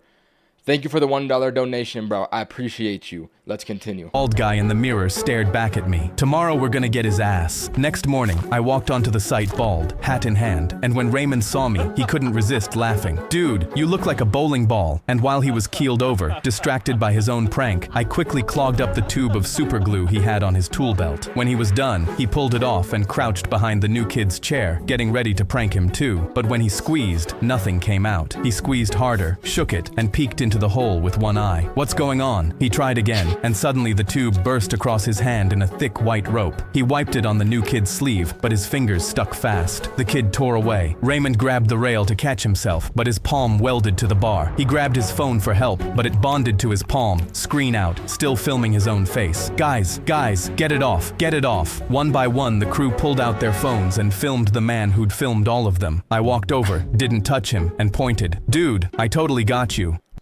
Okay, you know what? I'm glad that he got by the end of it, but also cutting your motorcycle tires is like another level. Like, you should have gotten a bomb and blown this guy up. I think he's trying to kill you, not prank you. That's crazy. I'm gonna give that one an A tier. Oh my lord. Yo, let's go to the next one. The cop grabbed my skateboard. Yo, thank you for the $1 donation again, bro. The same guy is spamming $1 donations. Like, why don't you just donate $2? I appreciate it, though. Thank you, bro. Let's continue. The cop ruined my life. Oh, God. The cop grabbed my skateboard out of my hands, snapped it in half over his knee, and threw it in the trunk like it was a weapon. I was 17, walking home from the gas station with my board under one arm. You kids think sidewalks are racetracks, he said. I'm not even riding it. That was all I got out before he screamed, "Stop resisting," and hit me chest first into the pavement. My cheek scraped concrete. His knee dug into my back. He cuffed me so tight my fingers started buzzing. Then he held up a citation and smiled. $30 for riding after dark. He shoved me into the back seat and slammed the door. The cruiser smelled like old coffee and sweat. He kept my skateboard in the trunk and kept tapping the steering wheel, singing terrible Yo, thank you for the $5 donation. Love the content. Yo, W viewer, bro. You don't have to donate to me, but when you do, I appreciate it. It fills my heart with positivity, so I appreciate you, bro. Thank you. Let's continue. country music over the radio, drifting over the yellow line like the road belonged to him. Then he pulled into a bar parking lot. I sat up straight. This isn't the station. He looked at me in the rearview mirror. I need to investigate something. He locked the doors and went inside. For 2 hours, I sat cuffed in the back seat, watching people come and go under the neon sign. When he finally came out, he stumbled once, caught himself, and opened the driver's door. The whole car filled with the smell of alcohol. I started yelling before he shifted into drive. Call another officer. You can't drive. He turned the radio up. He rolled through the first red light and he blew straight through the next. I kicked the partition with both feet, but he just sang louder. Then headlights filled my window. A semi-horn blasted so loud it shook the glass. The cop yelled, jerked the wheel, and the whole cruiser folded sideways around the impact. I woke up in the hospital surrounded by beeping machines. I tried to sit up. Nothing moved under the blanket. Not my knees, not my feet. I was paralyzed. They made me pay $30 for riding a skateboard after dark. The cop paid me $3 million because I never rode one again. The cop... What? How? Okay. Why did he do that? Also, why, bro, why, I'm 3 million. How does a cop get $3 million? All right. Hey, bro, I would not be complaining. I mean, that one at A tier. That was insane. I am superior to Mr. Beast. Can I have a shout out? All right, Mr. Keast. Shout out to Mr. Keast, bro. Thank you for the 7 SAR. I don't even know what that currency is, bro, but I appreciate it. Let's go to the next one. My most down bad friend Catalan jumped onto... Oh no, bro. I can just tell from that intro, this is gonna be bad. My most down bad friend. The lunch table and shouted, "Say nothing if you want me." The whole cafeteria went dead silent. He looked down at me, hands on his hips, grinning. Hear that? That's the sound of a room that wants me. He hopped off the table and strolled toward his crush like he owned the floor. The second she figured out what was going on, she shot out of her chair and started screaming at the top of her lungs. Catalan closed his eyes and nodded. That's fine. There's plenty of fish in the sea. He looked around for his next victim, and that's when the entire cafeteria erupted into noise. He started spinning around the room, looking for anyone who was still quiet, and that's when his eyes locked on the back corner. The lunch lady stood at the register in her hairnet, scrolling her... Do not tell me this kid is about to try and rizz up the lunch lady. Phone, not making any noise because she didn't know what was going on. Catalan's grin stretched wide as he pointed at her over everyone's heads. She didn't scream. You know what that means. No, there was no way. He started walking, and the whole room turned to watch. Yo, this kid's a future criminal. We gotta just put him behind bars now before anything bad happens. Oh my god. What is wrong with this kid, bro? The lunch lady looked up, saw a teenager spreading his arms at her, and screamed louder than the whole cafeteria combined. She stumbled back into the soda machine and jabbed her finger at him. Gerald, we got one! Catalan put his hand on her shoulder and started stroking. There's no need to worry, baby girl, Papa's home. Suddenly, Gerald, the security guard, spun Catalan around and walked him to the doors. Gerald marched him towards the cafeteria door, and Catalan contorted his body backwards to point at her, yelling, "I'll wait for you, my love. I know you want me, and someday we will be together again." No one's seen him since. Yo, I hope that security guard killed him. Bro, what are we talking about? This kid is a villain. No, of course, I'm glad that they never saw him again. What is he thinking? No, that's going to be a F tier, bro. What? Actually, no. At least there was some redemption. I'm going to give it a D tier. D tier. Let's go to the next one. Oh my god.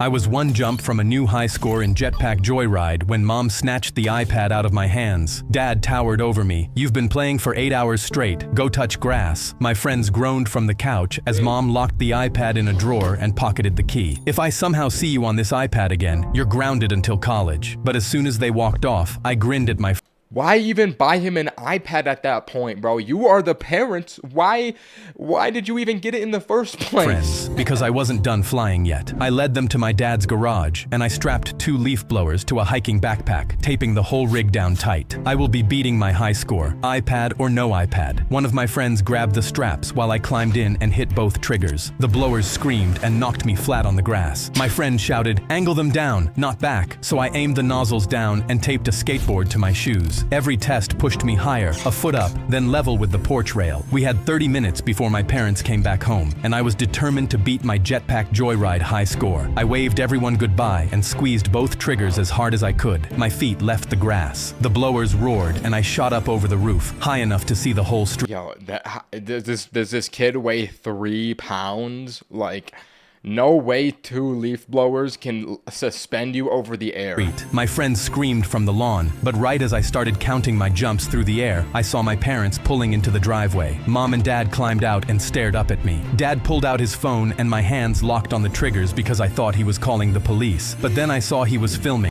The police? Grinning so wide, I saw it from the sky. How high can you get this thing? Mom cupped her hands around her mouth and shouted up at me, "Make 2 more." I didn't stay in the air long enough to beat my high score, but every Saturday, me and my parents fly over the rooftops. I beat them every time, and my dad hasn't told me to touch grass since. Yo, what was that twist? What are we doing, bro? That's gonna be like a C tier, I guess. Like, why did your parents join? I'm at a loss for words. Let's just go to the next one, bro. My daughter took out her extremely short shorts from her shopping bag. "Look, Dad, aren't these cute? All the girls in my new school wear stuff like this." My face drained of color as she kept going with her shopping haul because she started pulling out extremely cropped crop tops, sports bras, and short skirts. I opened up her wardrobe. "Honey, those are extremely inappropriate. Plus, I thought you loved your jeans and maxi skirts." She crossed her arms. "I don't see a problem with them, Dad. Stop being so controlling." I sighed because my daughter was giving into peer pressure, and I had no idea how to prove my point to her until 2 days later when I heard her on the phone promising her new friends she'd be at the party on Saturday. That day, I ordered an outfit from Amazon in a size XXS that looked exactly like what my daughter was wearing. When Saturday evening came, she left the house in the shortest blue shorts I'd seen yet, paired with a tube top. I waited an hour before I started Yo, why does he look like Ice Spice? Bro, driving to the party my daughter was at, wearing the same short blue shorts and tube top she'd worn that day. And as soon as I walked in, the whole party turned to me, and I saw my daughter at the front completely red. Everyone watched as she stormed over to me. "Dad, did you come here in short shorts just to humiliate me and prove a point about a stupid outfit?" I put my hands on my hips and did my best girl voice. "What? They're not even that short?" A few seconds later, someone finally yo, why are you doing this to your daughter, bro? Like, is this if you're really trying to teach her a lesson and like do your thing as a father, like, what is this accomplishing? broke the silence and burst out laughing. A girl in the back said, "This is totally something my dad would do." The girl that looked like she was popular smiled. "Maybe this shorts trend is a little weird." My daughter laughed nervously, and I wasn't sure if I just cooked our relationship or not. But the next morning while getting dressed for school, she took out the jeans buried in the back of her closet. "I guess these are pretty cute too." Yo, okay, that one was low-key weird, bro. I'm gonna give that a D tier. Like, what did I just watch, bro? If anybody just came into the stream with no context and saw me watching this, they're gonna think I'm a freak, bro. What was that short? Let's just go to the next one, bro. I made one bird noise at lunch, and Sean threw a chicken nugget at my face. Everyone at the table had dared me to do the hawk again, so I tipped my head back and let it rip across the cafeteria. For one perfect second, even the lunch ladies froze. Sean picked up a nugget, fired it across the table, and hit me on the cheek. Do a real talent, bird boy. I could copy any bird in the state. Red-tailed hawk, mourning dove, the angry blue jay outside my window. Even the ostrich boom that sounded so fake my dad had laughed until he coughed. Nobody cared. They just wanted the show, so I shoved my tray away while Sean flapped both arms and squawked into his milk carton. That weekend, our class took a bus to a petting farm for the spring trip. Sean spent the whole ride pecking the air beside my ear until the teacher moved him 3 seats back. We were halfway through the goat pen when a gate banged open behind the barn. Nobody had mentioned an ostrich. It came around the corner at full speed, neck stretched out, feet hammering dirt, headed straight for the little kids lined up by the fence. A farmhand sprinted after it waving a rake. The ostrich kicked once, and he crashed backward into a hay bale. A teacher tried to block it with both arms out, but the bird hissed and swung one huge foot toward her knee. Sean climbed the fence so fast his jacket ripped on the wire. The little kids backed into the corner, crying against the boards, and the whole class went still. My mouth went dry. I knew that hiss. I had practiced ostrich sounds for a week from a nature video because nobody believed a bird that big could boom like a drum. I cupped both hands around my mouth and made the deep call an ostrich uses when it's trying to gather its young. The ostrich's head snapped toward me. I did it again. It forgot the fence, forgot the kids, and walked straight at me, rumbling back with every step. My knees shook so hard my shoes scraped the dirt, but I kept calling until the farmhand looped a rope around its neck. The goat pen stayed silent. Sean climbed down from the fence, jacket hanging off one shoulder. "Do the hawk," he said. So I did. The little kids laughed first. This time, nobody threw anything. I made What? Bro. Okay, that is like, who? I don't, bro. Okay, let me collect myself. First of all, who just owns an ostrich? Like, that's the first question I have about that. Like, why does he have an ostrich? Are we in Australia? Like, I'm very confused. That short was like a C tier, I guess. Like, that was, what a strange plot. Oh my god. Two idiots in matching outfits walked into my Okay, I'm liking the looks of this one off the get-go. These guys look very funny. police station. We're here to report a missing car. They slid a piece of paper across the table, and it was a crayon drawing of a car with an X through it. This is our report. I sighed. This was going to be a long day. I offered to retrace their route, but Idiot 1 held up a finger like he'd cracked the case. If we want to find the car, we have to think like one. Idiot 2 nodded slowly, eyes wide. Yes, and if I was a car, I'd want to be at a gas station. Before I could answer, they bolted out the door and headed for the Shell station across the lot. By the time I caught up, Idiot 1 had a diesel nozzle to his lips. What are you— Is he about to drink diesel from a gas station? Excuse me? you doing? Idiot 2 held up his hand. Wait, he's trying to act like a car so we know how to find it. Let him Yo, okay, yeah, these guys are dumb as bricks. I thought that they were up to some scheme. I think they're literally just stupid. cook. Idiot 2 then grabbed his own diesel nozzle and started to chug. I was dialing 911 when both of them hit the pavement gagging, and they were both green in the face. I dropped to my knees between them, and Idiot 2 lifted a shaking arm and pointed. Look, it worked. I turned, and their car had actually shown up out of nowhere. The ambulance was 2 minutes away when Idiot 1 patted his butt and said, "Hold on a second. I can't find my phone." Idiot 2 gasped. You know what that means. We have to go to the Apple store. They sprinted to their car and sped off before I could stop them. To the app? Yo, okay, that was probably the stupidest YouTube short I've ever watched in my entire life. What did I, like, I guess like a C tier? Like, bro, it's like the whole plot is that these people are just stupid. Like, why the Apple Store? I don't even know, bro. I'm at a loss for words. I'm just gonna go to the next video. Let's just keep it pushing.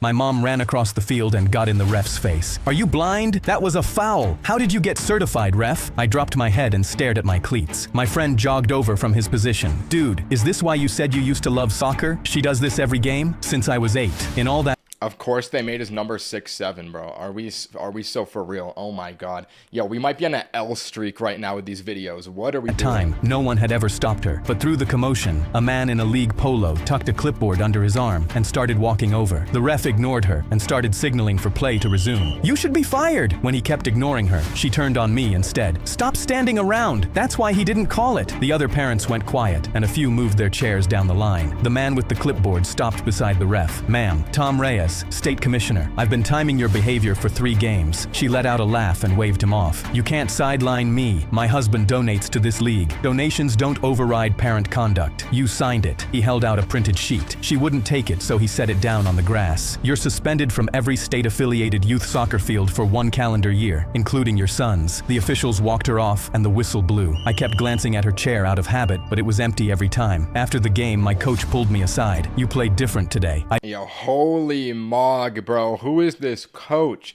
Yo, why is he a coach for like a kid's, like why isn't this guy a model?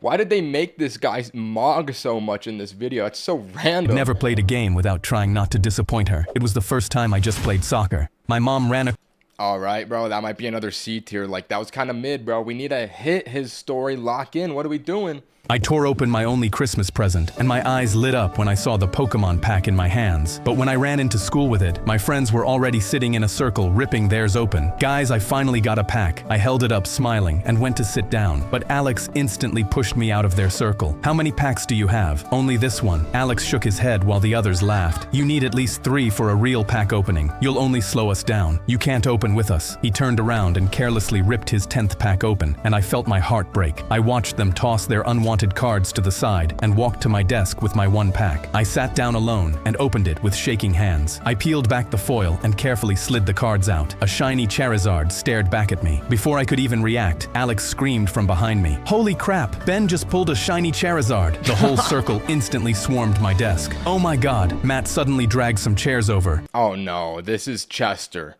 Yo, if you know the lore, You know this kid's about to do some devious things. He's probably gonna rip this in half.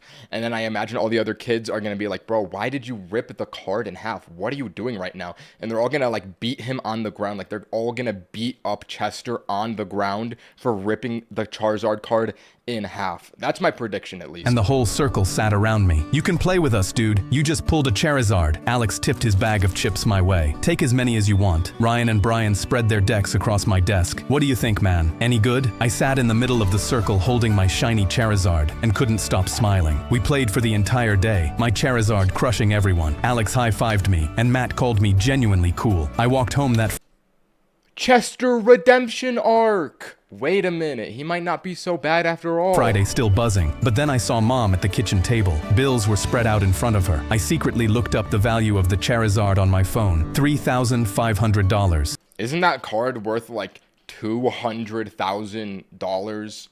If you're selling that for $3K, you're getting scammed, bro. I'm sorry, kid. I thought about how my friends loved me because of my card, then sold it anyway. I tucked the money in chunks around the house so Mom would never know it came from me, and walked into school without it. Alex immediately waved me over. Where's your Charizard? I told him I sold it to help with bills, and the whole circle instantly gasped. Alex shook his head. Why would we even hang out with you then? He grabbed the friendship bracelet he'd given me off my wrist and turned around, closing the circle so I couldn't get in. But this time I didn't care, because now I knew they never wanted me. They wanted my card, and Mom getting to eat was more important than the approval of fake friends. W kid, yeah, bro. Like, what is this conditional friendship on the Pokemon card you have? Like, these kids are nasty, bro. No, wholesome story.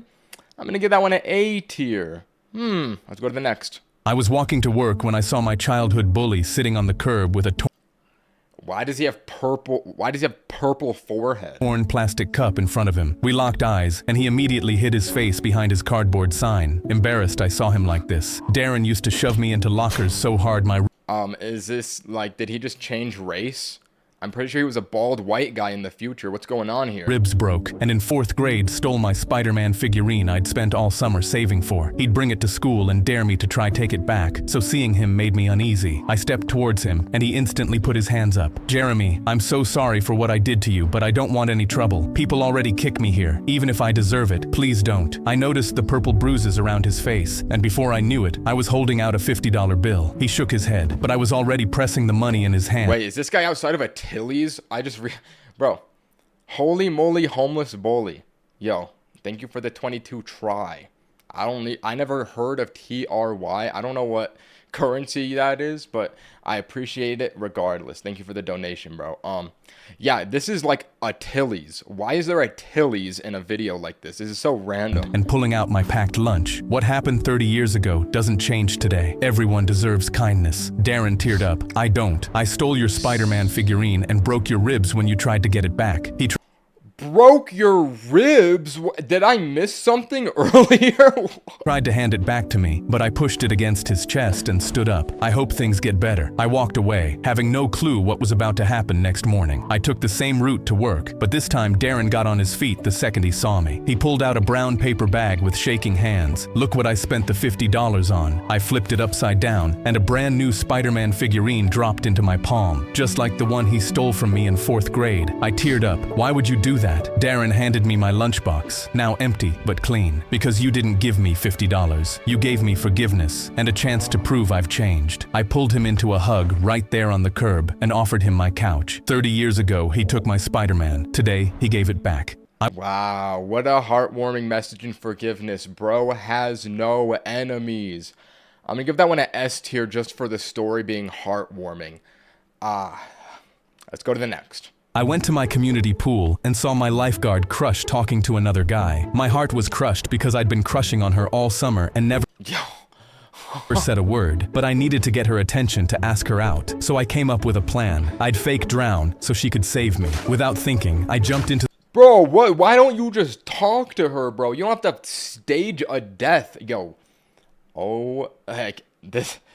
the pool and flailed my hands in the air. I was splashing and yelling help with the biggest smile on my face, waiting for her to look. She didn't. I splashed harder. Help! I'm drowning! I looked over and saw she was laughing with that guy and touching his shoulder. I tried to stand up because Yo, bro, you're getting mogged, bro. She likes you more than she cares about your life. I think you just gotta find another girl to crush on. Like, you kind of seem like a chud right now. The fact that you have to fake your death to get a girl's attention. What are we doing? My plan wasn't working, but I felt my heart drop. My feet couldn't touch the bottom, and I saw the sign that said 10 feet deep. I accidentally jumped into the deep end, and I actually can't swim. My heart was beating faster. I started kicking, but my body kept sinking. Water went into my mouth, and I started choking. He's so fat. He can't even swim. Okay, I think I see your problem, bro. You gotta hit the weights if you're trying to get a girlfriend. Like, what are we doing, bro? This is like negative 100 charisma right now. I wasn't faking anymore. I was actually drowning. I screamed for real this time, but the kids around me were laughing, thinking I was playing around. I looked at the lifeguard Even the chair. baby. She still wasn't looking. My head went under. I kicked back up, gasping. I was going to die because I was too pussycat to actually talk to her. Everything started going black. Then I felt a hand grab my arm and pull me up. I was on the concrete. She was doing CPR. Then I heard her voice. "Can you hear me? Look at me. Stay with me now." I opened my eyes and smiled. Her face was inches from mine. She was looking into my eyes. This was the moment I'd been waiting for all summer. I was about to ask her for her number, but I felt my stomach turn. I knew that wasn't What? Yo, okay, why didn't you just ask her? The whole process before this was completely unnecessary. Like, I think that this guy's got a brick in his skull. He's so stupid. good, but I couldn't hold it in. I threw up an entire pool's worth of water directly onto her face. She screamed and jumped back. I was so embarrassed. Then the guy she was talking to looked down at me and said, "While you were drowning, I got her number." I went Okay, that was out of pocket, bro. Like, what was that ending, bro? Not gonna lie, that was a insane short. That plot was out of pocket, but the ending was funny. I found it entertaining, so I'm gonna give it a B tier regardless. Let's go to the next one. Lock in. The morning of the field trip, my mom taped a phone to my ankle and grabbed my face. "If anything goes wrong, you call me right away." Our school had banned all phones after 3 8th graders filmed themselves breaking things in the bathroom, and now a security guard searched every single backpack at the front door every morning with no exceptions. My heart was pounding so hard during the security check that I was sure the guard could hear it, but he just unzipped my backpack, looked inside, and waved me through. I climbed onto the bus with the phone still pressing against my ankle. I had no idea I was going to need it. 20 minutes into the drive, our bus driver, Mr. Pete, made a strange gasping sound and fell forward onto the steering wheel. His foot pressed down hard on the gas, and the bus swerved and crashed through the metal guardrail on a bridge. I gripped the seat in front of me and screamed as we flew through the air for 2 full seconds. Yo, okay, if your bus has careened off of a bridge and is barreling towards the ocean, I don't think your phone is gonna save you in that situation, bro. I think you're probably just going to die right now. And we hit the river like a wall. Water poured in through the broken front window right away, and the bus started tipping nose first toward the bottom. 6 of us threw our whole bodies against the emergency exits, and nothing moved. "The doors won't open." The water was already at our waists and rising fast. I reached down and ripped the phone off my ankle and dialed 911 with shaking hands. "Our bus is sinking, and we are trapped." The operator stayed completely calm. "I have your location. Help is 2 minutes away." The water reached our necks, and kids climbed onto seats, pressing their faces into the last few inches of air near the ceiling. Then something slammed into the back window from outside, and it shattered. The dive team was there, and they started pulling kids out one by one. I sat on the shore shivering as 3 kids got CPR, and thankfully every single one survived. Mr. Pete survived a heart attack because help reached him in time. The school got rid of the phone ban the following week, and my mom always makes sure I have my phone before I leave the house. All right, I mean, I think in a realistic scenario, a bus would probably sink in the 2 minutes that they could get to you. Like, that's like 4 tons of weight in the ocean. Like, you're just dropping to the bottom and drowning. This is unrealistic. I'm giving it a C tier. Let's go to the next one. My brother Theo sprinted Why is he walking like this? to me after PE, signing frantically. "My teacher stole my hearing aid because she thought it was an earbud. Will you help me get it back?" I pulled the duct tape and rope from Theo's bag before I could reply, and he pointed to the vent behind us. I grinned because this was going to be some epic brother lore. I climbed into Yo, sometimes they just put a line in like that that catches me so off guard. Epic brother lore is funny. the vent without even asking for the plan and crawled through it. We reached the gap above the staff room, where I saw Theo's hearing aid in the confiscated contraband box on the table. I went to Bro, why would they confiscate his hearing aid in the first place? Yo. speak, but Theo shushed me and pointed his finger. Juan was pouring coffee, the school's blind receptionist who once heard a kid vaping 2 doors away. Any noise, and we were dead. I removed moved the ceiling tile with my hands trembling on the metal edges, and Theo tied the rope around my waist. He grabbed it and braced. Then he began lowering me. Sweat dripped down my forehead as I descended, seeing Juan stir his coffee, his spoon clinking against the ceramic. He was staring right at me. I reached the box, and my eyes lit up as I reached my hand out towards my brother's hearing aid. But then I heard Theo straining above. My heart dropped as Juan instantly put down his cup. "Who's there?" His feet shuffled towards me while I hung mid-air like a defenseless turkey. Me and Theo panicked and he started lifting me, but it was too late. Juan's fingers touched the rope, then my hair, and my cheeks went red with embarrassment. I saw his mouth drop in horror and braced myself expecting a freak out, but his face softened. "I know you," he smiled. "You're that ginger kid with curly hair with the deaf brother." He felt the box underneath me, and his hands found Theo's hearing aid. I heard his teacher took this from him earlier. I know what it's like to lose a sense. I wouldn't wish it on anyone. He pressed the hearing aid into my trembling hand. "Trying to pull a Mission Impossible stunt to get what your brother needs is admirable. Theo's lucky to have you." He walked back to his coffee like nothing happened, and Theo immediately hauled me back up. I placed the hearing aid in his ear, and we crawled back. Now every time we see Juan, we tap his ear. He taps his glasses back at us, because what happened is our secret. My brother Theo... Why's it gotta be a secret, bro? Like, funny story, these kids are dumb as bricks. I'm gonna give it a B tier for the entertainment value. That was very goofy. Let's go to video number 50. Locked in. We're halfway through, but I have to go pee. I'll be back. Wait, I think I watched this one already. I did. Let's skip this. I watched this in the last video.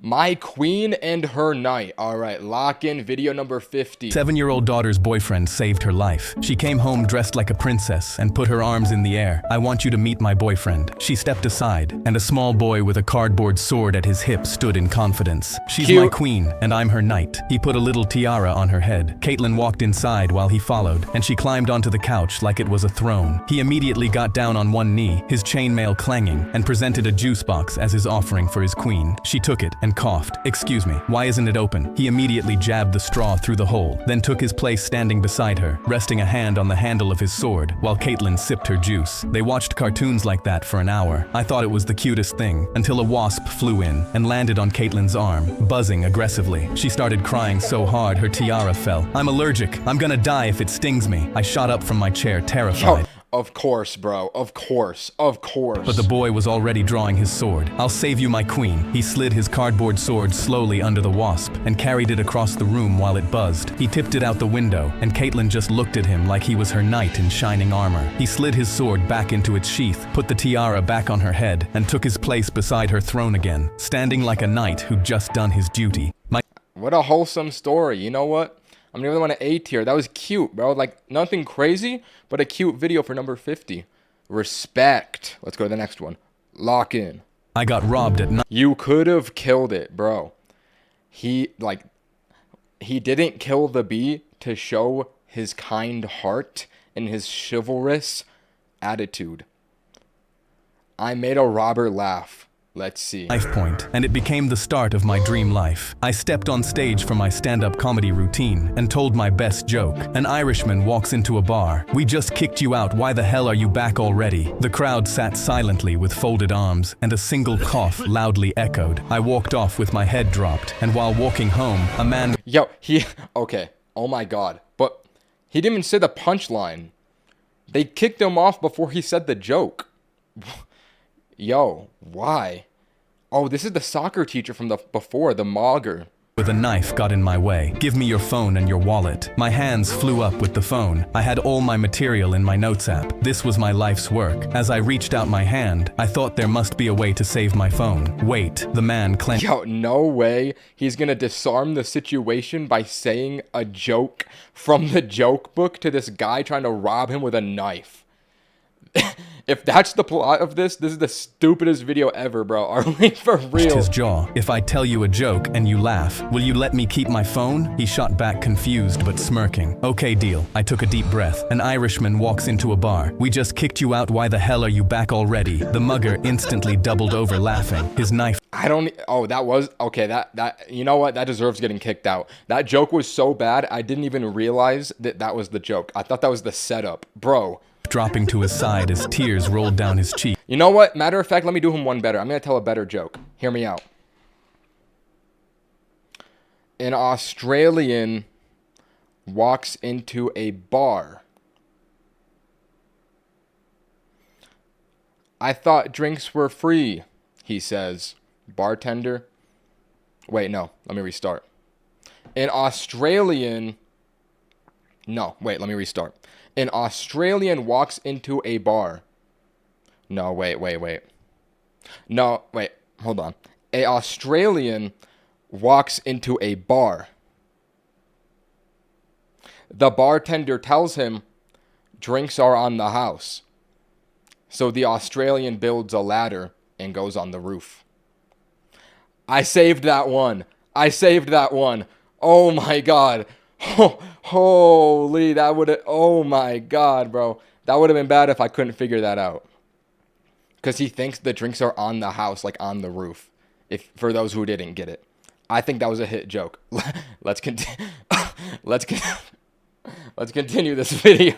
That was the best joke I've ever heard. Is that an original? My legs trembled as I told him, yes, I'm a stand-up comic. His face immediately lit up and he pointed his knife somewhere downtown. My brother actually owns a stand-up comedy club. I could get you in to perform there. My eyes flew open and he showed me the club's address. It was one of the most known clubs in the city. I smiled and gave him my phone. Put your number in. I'll definitely call you. I got robbed. Wow, and they became friends. I'm another one at A tier.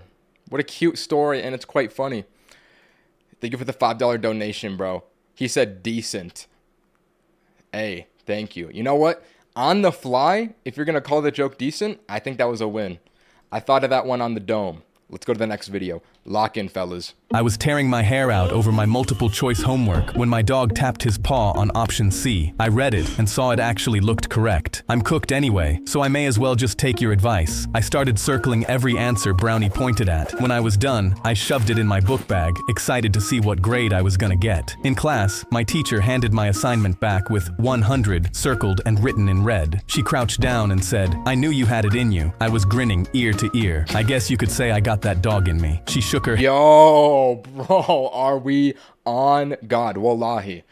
You know what? That was a cold line. head and sighed because she didn't know I had a magic dog at home. That night, I slid You know what? I feel like his story only made this short to make that joke. I'm not gonna lie, bro. my homework across the table, and Brownie's paw came down the same way. I hugged him. "Brownie, how are you doing this? Are you a spy?" In response, he walked over to the dog treat cabinet and started Hear me out. The dog ate his homework and gained the knowledge to give him the answers. wagging his tail, so I threw him some beef jerky. "You're the best doggy ever." I thought nothing could go wrong. So with every assignment the teacher would give me, I got lazier and started coming home to let Brownie do all the work. My parents even got me a PS5 to reward me for working so hard, and I thought life was perfect. But a few months later, the teacher slammed down a quiz on my desk with a fat red F. I grabbed the page and frantically read the answers. Every single answer Brownie had given me was wrong. When I got back home, I shoved it in Brownie's face. "Dude, what happened? I thought you had me." He didn't even blink. He dropped a fortune cookie message from his mouth onto my lap, then put his paw on my hand, like he wanted me to read it. I slowly picked it up. "Lean on another, and you never learn to stand." He was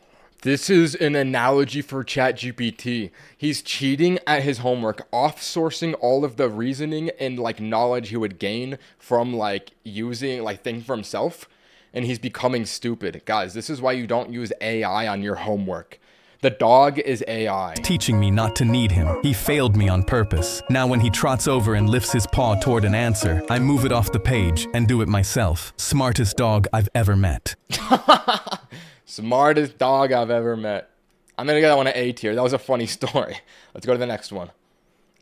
That one was hilarious, bro. I don't know why. That one just cracked me up. A girl I had never seen before sat down across from me in the college cafeteria and slid a $100 bill across the table. "I need you to pretend to be my daddy." I spit out Okay.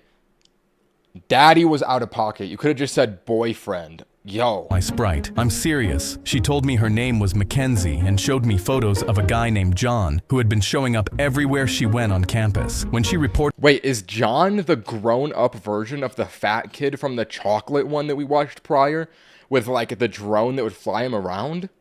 Hold on, I might be piecing together the lore here. him to campus security, they told her he was not breaking any rules. "Yesterday, he said he knows my schedule better than I do, and it sounded like a threat," she Yo, said, this guy's tearing creepy. her napkin into pieces. "I need to do something before he goes too far." She tapped the 100. I was 26 with gray hair coming in early and wearing a polo shirt and sneakers my own father would have owned. Okay. What do you think he's gonna do about the situation?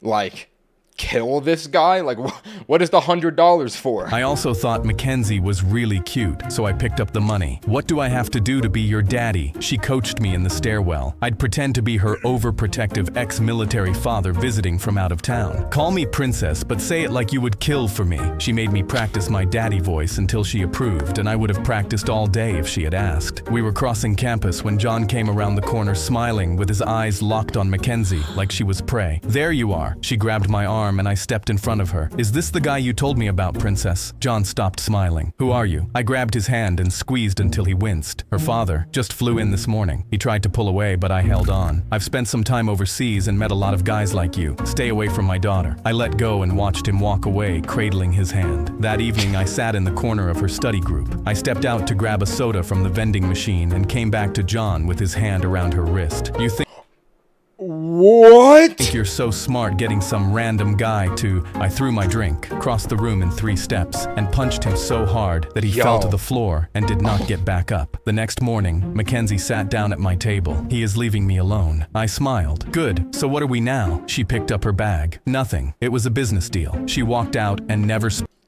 Valid. spoke to me again. I was sad because she wouldn't call me daddy anymore, but at least I made $100. Yo, that last line was out of pocket, bro. That was a funny short, though, I'm not gonna lie. Kind of like a crazy plot. I'm gonna give it an A tier because it's definitely entertaining, but like, that was a little bit freaky, you know? Like, bro, what?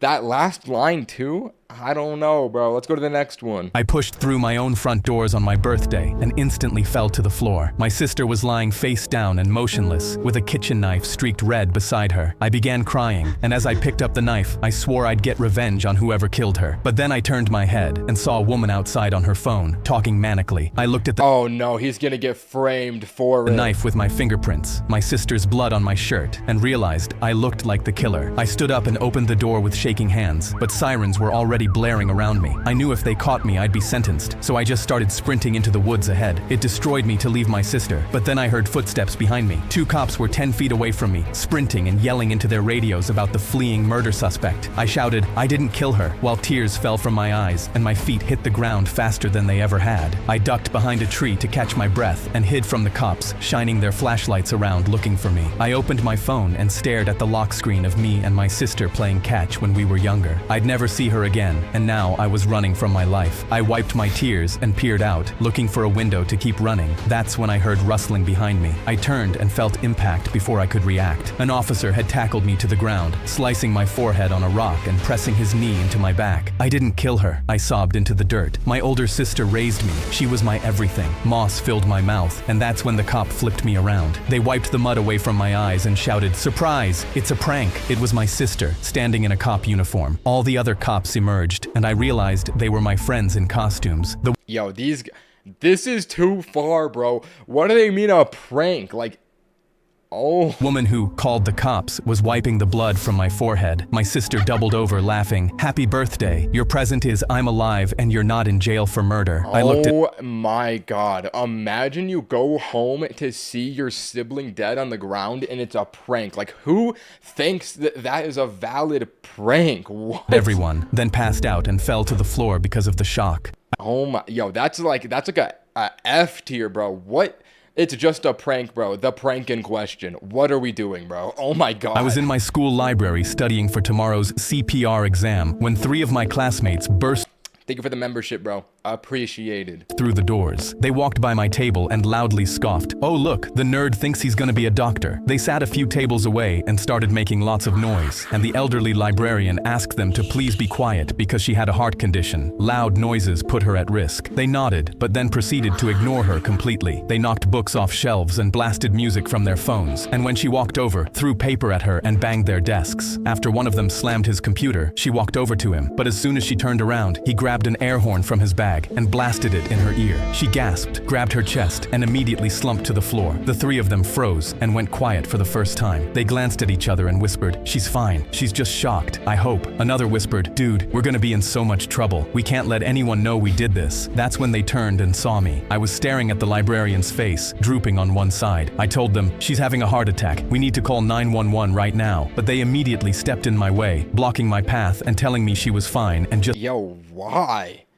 Why? needed a minute. I tried to pull out my phone to call anyway, but the biggest one snatched it out of my hand and said, "You're not calling anyone. I'm not having anyone find out what happened." I looked past them at the librarian on the floor and saw foam coming out of her mouth. I screamed, "She needs help," but they just repeated, "She's fine. I'm not going down for this." I scanned the room, looking for anything that could help, and spotted a security camera in the corner. I pointed at it and told them, "Everything you just did is already on camera. They're gonna find out what you did anyway." Their faces dropped, and they bolted out of the library, dropping my phone on the floor as they ran. I grabbed it and dialed 911. I dropped to my knees, doing chest compressions on the librarian just like the textbook instructed. Paramedics burst in minutes later and took over with a defibrillator. And the next morning, police officers walked into the school and arrested the three kids. Okay, that was just an insane story about insane children. Like, bro, I guess, like, it's redemption, but, like, they just killed someone. That was the video. They just killed someone and got arrested. I'm gonna give that one a C tier. What? I was 400 pounds and Oh, wait, I watched this one already in the last video. I was watching the New Year's fireworks exploding while my dog sat. Yo, 5 gifted memberships, bro. Thank you. Appreciated, bro. Let's watch this video. I was watching the New Year's fireworks exploding while my dog sat calmly beside me. Gringo did 2 years in Iraq with me and wasn't scared of loud noises, but then His dog went to Iraq in war with him? Okay. Why did you bring your dog to a battlefield? a lit firework came flying straight at us. I scrambled to get Gringo, but I wasn't fast enough. The firework went off near his leg, and Gringo immediately yelped. When I looked over, a punk teenager was staring at us and They gotta kill this guy. They gotta kill this guy. smirking from the pavement. Maybe now that dog will finally start being scared of my fireworks. I balled my fist as I wanted to lay him out, but I couldn't hit a teenager. I drove Gringo to the hospital as he sat silently shaking in my car, quiet despite the terrible pain. The vet told me they'd have to amputate his leg. Gringo rolled home with me in a dog wheelchair for his back legs. The teenager stood He got and he's going for more. He amputated a dog and he's going for more. No, this kid's gotta go. right there with more fireworks in hand. Every day for the next 2 weeks, he set them off when me and Gringo walked outside. I gripped my head in horror because Gringo had started shaking and being afraid, something 2 years in Iraq never even did to him. I watched the punk bring a box This kid is worse than war in Iraq. Let that sink in. of fireworks into his shed and knew I had to act. I called Hughes, the bomb diffuser I served with, and that night we were in the shed rigging his fireworks. We walked to his door and saw him through the window Okay. They're actually gonna blow this kid up. Is that? throwing darts at a board full of pictures of dogs. We rang and he opened. "Are you here to beg me to stop with the fireworks? Your dog can't take much more." He laughed, but then Hughes held up a Soul firework. He stuck it to the punk's hand before he could reply, and I held up a detonator. "Now walk with us, or your hand goes boom." His face instantly went pale. "You're lying." But me and Hughes dragged him out to his backyard. Gringo was right there, watching. "Now we're gonna take your hand the way you took his foot." His legs began trembling, and he dropped to his knees, and I pressed the detonator. It beeped once, and I laughed. "Now I'll give you a 3-second countdown to prepare before it blows for real." I held my finger inches from the button. 3, he cried. "No, please. I'll do anything." 2, "Please stop." 1, pee was running down his leg as Gringo wagged his tail. 0, I pressed the button. The punk closed his eyes and pressed his hand into the dirt, but nothing happened. "What's going on?" he said through tears. Me and Hughes got in his face. "I wanted you to feel the fear my dog felt, but because I'm nice, I won't actually take one of your limbs, even if you deserve it. But if I see you light another firework, then I will. You got it?" He shook his head like a bobblehead, pale and shaking, with snot running down his nose. I unstrapped the firework and sent him home with his delinquency problem resolved. Yo, they left this kid snot in his nose, pee in his pants.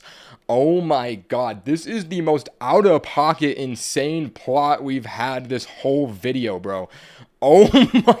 Yo, I think I'm gonna have to give that one an S+ tier. We've only had 3 S+ tiers now. That was insane. Oh my... What a hit YouTube short. Yo, I'm gonna smash the like button on that one. That was out of pocket. I love the ones that are just insanely over the top. They're so entertaining, bro. First time attending a Ninja Live. Thank you for the W videos every day. Yo, I appreciate the $5 donation. W viewer. Thank you, bro. Let's go to the next one. Lock in. The owner of the mansion smirked and shook my hand, promising he'd give me $100 if I made his lawn look perfect for his party this evening. I spent the next 4 hours. Yeah, you're getting scammed, bro. This dude's like owns a mansion and he's paying you $100. You're getting scammed. In the July heat, trimming bushes, bagging fallen branches, and mowing 20,000 square feet of lawn until every blade of grass was perfect. I rang the doorbell to show him the work, and he grinned. Great, this is perfect. Now get off my property. He shut the door without giving me $1. I stood there feeling my heart drop, my hands blistered with all the work I did. I rang his gold doorbell and said he promised me $100, but he cracked his door open and laughed. I don't owe anybody a damn thing. This is how the real world works, kid. Get lost. He slammed his door, and I looked out at the spotless marble. What does he mean this is how the real world works? What point is he just like don't like you just like scam people? Is that what is the real world to this guy? Fountains I just wiped. This man owned a house worth millions and wouldn't give a kid $100. That's when I got an idea. If he wasn't going to pay me for my work, I was going to leave my work here. I started dumping everything I'd cleaned from my bags against his marble door. He wouldn't be able to open it without gallons of cut grass and tiny branches falling into his hallway. He immediately opened the side window, his face red. I have the mayor coming over. What do you think you're doing? I shrugged. Since you won't pay me, I won't take my work with me. I began pulling ceramic garden gnomes from his flower bed and stacking them onto the pile. I rolled his waste bins over and pressed them against the door too. The pile reached his canopy. He tried to shove it open, but only moved it an inch before a garden gnome and some dirt fell onto his head and inside the house. He pushed it closed and stormed back to the side window. Okay, I'll pay you. He shoved a $100 bill towards me. Just please take your stuff. I can't let the mayor see me like this. But I sighed. You see, I worked overtime because of this, and overtime is double. I will need— Hear me out. Ending line.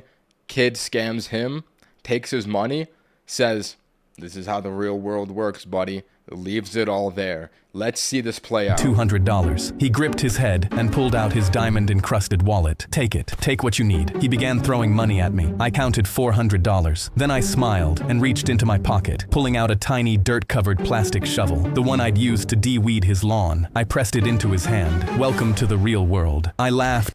Holy prediction! And walked away while he screamed out the window, I couldn't do this. Right as the mayor's car pulled in, the pile was still there. The owner of— Bet. You know what? That one's an A tier. That was a good story. I like the way it came full circle at the end. That was entertaining. Let's go to the next one.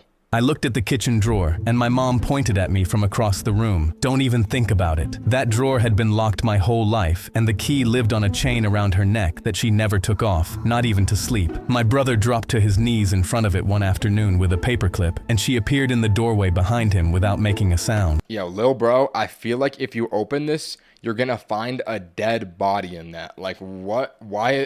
What is up with the mom leaving this locked their whole life? It cannot be that serious. Nice try. You're grounded for a month. We spent our entire lives guessing what was inside. My brother thought it was love letters. My sister thought one of us was adopted, and I thought it was money. When our mom passed away at 80, my brother flew in from across the country, and my sister drove 4 hours. We stood in the kitchen the morning after the funeral, and I held the tiny key in my hand and stared at the drawer. My brother could not stop pacing back and forth across the kitchen floor. Whatever was in that drawer had been worth wearing a key around her neck for 30 years, and we were about to find out why. My brother grabbed my arm. Wait, what if we don't want to know what's in there? I hesitated for a second, but then my sister put her hand on my shoulder. We need to know the truth. My brother stood there for a moment, then nodded. You're right. They both peeked over my shoulder as I put the key in and opened the drawer. Inside was one tiny plastic trophy with a cheap gold film on it. My sister unfolded the note underneath it and read it out loud. Mr. Hutchins gave this 4th grade spelling bee trophy to Barb Moskowitz, even though I was the better speller because he never liked me, so I went back that night and took what was mine. We all started laughing because it turned out Mom sure knew how to hold a grudge, but I was disappointed that we didn't find a bunch of money. No, honestly, why would she hide that her whole life? What a disappointing reveal. Like, funny, but like, I can't help but feel disappointed by the ending on that one. I'm gonna give that a B tier. Like, the setup was good. The payoff was like, are you for real, bro? Let's go to the next one. The judges laughed when my autistic son pulled out a Rubik's Cube. The talent show. What can you even do with that little thing? Caleb climbed onto the stool. Yo, never doubt an autistic kid with a Rubik's Cube. He is about to perform magic in front of everyone and prove them wrong. I know this very well. And set the cube down without saying a word. I watched his hands start moving before the judges even stopped laughing. His hands tore across the cube in a blur of twists and clicks. 7 seconds later, he set it down, solved. He'd been doing this since he was 4. The judges stopped smirking. He turned the stool to face the wall and solved the next cube without looking. His fingers found the edges by feel, working corners he couldn't see. The gym started murmuring. A teacher walked up and scrambled a fresh cube. Caleb tied on a blindfold, felt the cube like he was reading Braille, and started twisting. 18 seconds later, he held up a solved cube. The applause was real now. He pulled out a board with 25 scrambled cubes in a 5x5 grid. The gym went silent, except for the clicking. He picked them up one by one, solving each in seconds and placing them. Okay, that one's a scam, bro. Those were already solved beforehand, very obviously. To match a pattern only he could see. When he placed the last cube, the school logo was staring back at the audience in perfect. Okay, is that not like the most least? Like, you made an H, bro. No one is impressed by an H. I'm not gonna lie. Pixels. Caleb stood up and bowed, and the gym went crazy, screaming and applauding. The vice principal walked past the judges' scores and handed Caleb the trophy herself. He took it, set it on the floor next to him, and reached for another cube. The judge who'd laughed first walked over with her hand out, but Caleb didn't look up. She finally lowered her hand and walked back to her seat. The gym was still cheering, but Caleb hadn't noticed. He was already 3 seconds into the next cube. Yo, okay. This is why you never doubt an autistic person. Autistic people have the best skills in the world. Like, you will never, if you are neurotypical, you will never outcompete an autistic person at their special interest. That is just the way the world works. That kid was goated. I'm going to give that one at A tier. Let's go to the next one. A mosquito landed on my ear and buzzed. I saw this one already. The principal dragged a microphone stand in front of the gym wall and made the whole school sit under a painting of him as a raccoon. It was 15 feet tall, still wet in places, with little trash bags around his feet and the words "Principal Trash Panda" sprayed above his head. Nobody laughed out loud because Mr. Pruitt stood under it with his jaw clenched and 3 blue paint drops on his shoe. "This happened during 5th period," he said into the microphone. "If you did not have a free period, you may leave." Half the gym emptied at once. I stayed on the bleachers with maybe 30 other kids. My friend Mason leaned toward me and whispered, "Whoever did that deserves extra credit." Mr. Pruitt's head snapped toward our row. Mason sat up straight so fast his sneaker banged against the bleacher. Teachers passed out index cards and markers. "Write this sentence," Mr. Pruitt said. "A trash panda ran past the cafeteria." Everyone groaned, but we wrote it. The vice principal collected the cards and taped them along the edge of the stage. 2 English teachers stood in front of the graffiti with clipboards, comparing our letters to the spray-painted words. One by one, students were sent back to class. Round A's left, bubble A's left. The kids who wrote in all caps left. Mason kept tapping his sneaker against the bleacher leg. His card stayed on the stage. So did mine. "That doesn't mean anything," he whispered. "Half the school writes ugly." Mr. Pruitt held up a photo of blue shoe prints leading from the wet paint can near the wall to the art hallway. "Final check." The janitor rolled out butcher paper and a tray of washable blue ink. Mason stopped tapping. His left sneaker had a bite-shaped chunk missing. Am I the only one confused by this video? I feel like I'm lost right now. Like, maybe I'm stupid, but I'm not really following this one. From the heel. He tucked that foot under the bleacher. We had to step in the ink and walk across the paper in front of the whole assembly. My print was too narrow. 2 seniors had flat soles. A basketball player's tread was all zigzags. Mason stepped down lightly, like the paper might bite him. For 1 second, his print looked close, but not enough. Mr. Pruitt picked up the photo and handed it to the janitor. The janitor crouched, lined Mason's left heel with the blue trail, and the missing chunk fit the blank spot exactly. Mason said, "Lots of people have sneakers." The janitor pointed under Mason's shoe. A strip of dried blue paint was stuck deep in the broken heel. The gym went silent. Mason hadn't been caught by the raccoon. He'd been caught by the step he took running away from it. All right. Hey, thank you for the membership, bro. I think I have to give that one like a D tier. I don't know if I'm just like low IQ right now, but I did not follow the plot of that one. Maybe that could be my fault. I'm not going to lie. But like just personally, that one was kind of like hard to follow. I don't know why. Let's go to the next one. A kid 2 grades above me came up to me at Best Buy and shoved a pair of AirPods in my hand. "I know your dad has money, so be a good boy." And oh my God. Okay, unrelated. This character model has not shown up in the videos before. Why does this kid look like he's 53 years old? "Buy these for me." Jackson was known as the school thief, so I asked him why he doesn't just steal this like always. He instantly grabbed me by the collar. "Because I'm 1 strike away from getting a jail sentence. But if you don't buy these AirPods for me, you're 1 What do you mean one strike away? It's not like you commit 2 crimes and on your 3rd crime they put you in jail. Like, that's not how it works, bro.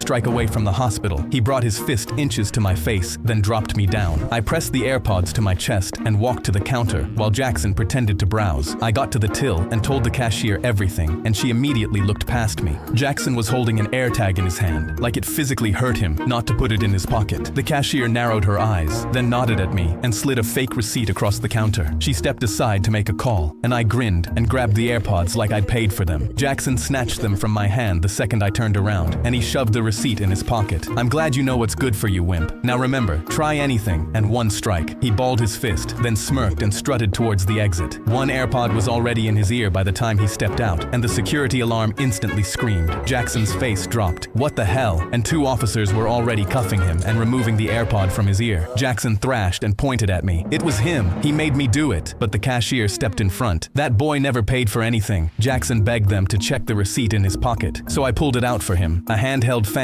purchased in 2018, $3.99. His face fell one last time, and he was dragged out screaming. I picked up the AirPods box and figured these would be perfect to wear for his trial. Yo, his trial? Yo, okay, yeah, that, I'm gonna want a C tier. Like, I'm noticing a pattern of just like a video of just some nasty squirt, good for nothing kid, and he just like does something terrible and goes to prison. I feel like those ones are not like the most engaging stories for me personally. We've seen better ones than that. Let's go to the next one. But I gotta go to the bathroom. Video number 70, let's continue. I got frozen with a crying emoji. Sprinting down the middle of the street when Turner threw himself into a slide and his hand caught my ankle. Tag, you're frozen. Damn it, I yelled. But a tag was a tag, so I locked up mid-stride with 1 arm stuck out like a statue. I spun around looking for one of my friends to come unfreeze me, but they were nowhere to be found. That's when I saw the headlights. My heart skipped a beat and my— Yo, you know it's just a game, bro. Like, if a car's coming, you can just move. My whole body started shaking, but I was frozen solid and couldn't move a muscle. If nobody came to unfreeze me, I was going to get run over. The engine roared as the truck came barreling straight down the road at me. Through the windshield, I could see the driver's head down and both thumbs flying across his phone, not slowing for a second. Turner was screaming at me from the curb. Move! Just move! I tried to throw myself out of the way, but my body wouldn't budge, my foot still frozen up in the air. I can't, Turner. Happening? My legs won't move. You froze me! The horn blasted as it closed in, and I started bawling. Wait a minute. It's not like the guy couldn't just hit the brakes on his car too. Like what are both of these people doing? This has got to be the lowest IQ play we've seen in the history of his story. See what I did there? Let's continue. Somebody unfreeze me, but there was no one left in the street. The truck was so close, the ground was rumbling under me. I squeezed my eyes shut with the tears pouring down my face. My arms still locked out like a statue, and I screamed it one more time. I'm frozen! Then out of nowhere, I felt something slam into my side, knocking the scream out of my mouth. Greg had tackled me clean out of the road, and the second he hit me, I was unfrozen. The truck roared past so close, it blew the grass flat, the driver never once looking up from his phone. I was sobbing, alive, finally able to move, when Turner came running over and tagged us both. You're frozen! Greg and I locked up stiff in the grass, face to face, and screamed it at the exact same time. Damn it! Neither of us moved an inch. That was the stupidest plot so far. What are we doing, bro? Yeah, that one's gonna be like a D tier. What even just happened in that video? We were playing Among Us when my grandma took a sip of her chamomile tea and said, "Sweetheart, I'm so sorry, but I watched you come out of electrical right before the body was reported." Mom's face went white across the Alright, this grandma's already better than me at Among Us. That table. My grandma had just lied through her teeth, and nobody at the table knew it yet. Wait, this is a fire idea. Family Among Us at the kitchen table. Bro, I never thought about doing this before, but this sounds goated. Ma sat there in her cardigan, calm as anything. I couldn't believe it because 20 minutes ago, I'd been explaining the rules to her like she was learning how to use a microwave. How? Granny plays Among Us. Yo, thank you for the €2 donation, bro. Much appreciated. Was she suddenly this good? Mom shot up in her seat. I was in the cafeteria the whole time. I never even went near electrical. Grandma, I cut in. Did you actually see her do it? Grandma set her teacup down gently. I didn't see her do it, honey. Her voice went soft as anything. But I saw what I saw. My little sister shook her head. Grandma wouldn't make that up. It was the exact face Grandma made right before she beat us at Spite and Malice every weekend for 6 Okay. I thought the sentence was gonna end there. I was gonna be like, yo, what? 16 years. What is Grandma doing to from them? my old job, she'd always say, whatever that meant. We voted Mom out. Mom was a crewmate. Round 2, another body, and Grandma turned to me. This breaks my heart, sweetheart, but I saw you on the cameras following your father down the east hallway. I shook my head because there was no way they believed her. Grandma, stop lying. I was doing the wires task in admin the whole round. I never even went near east hallway. Grandma gave me a sad smile. Thank you for the $1 NZ donation, Mr. Cheese. W username.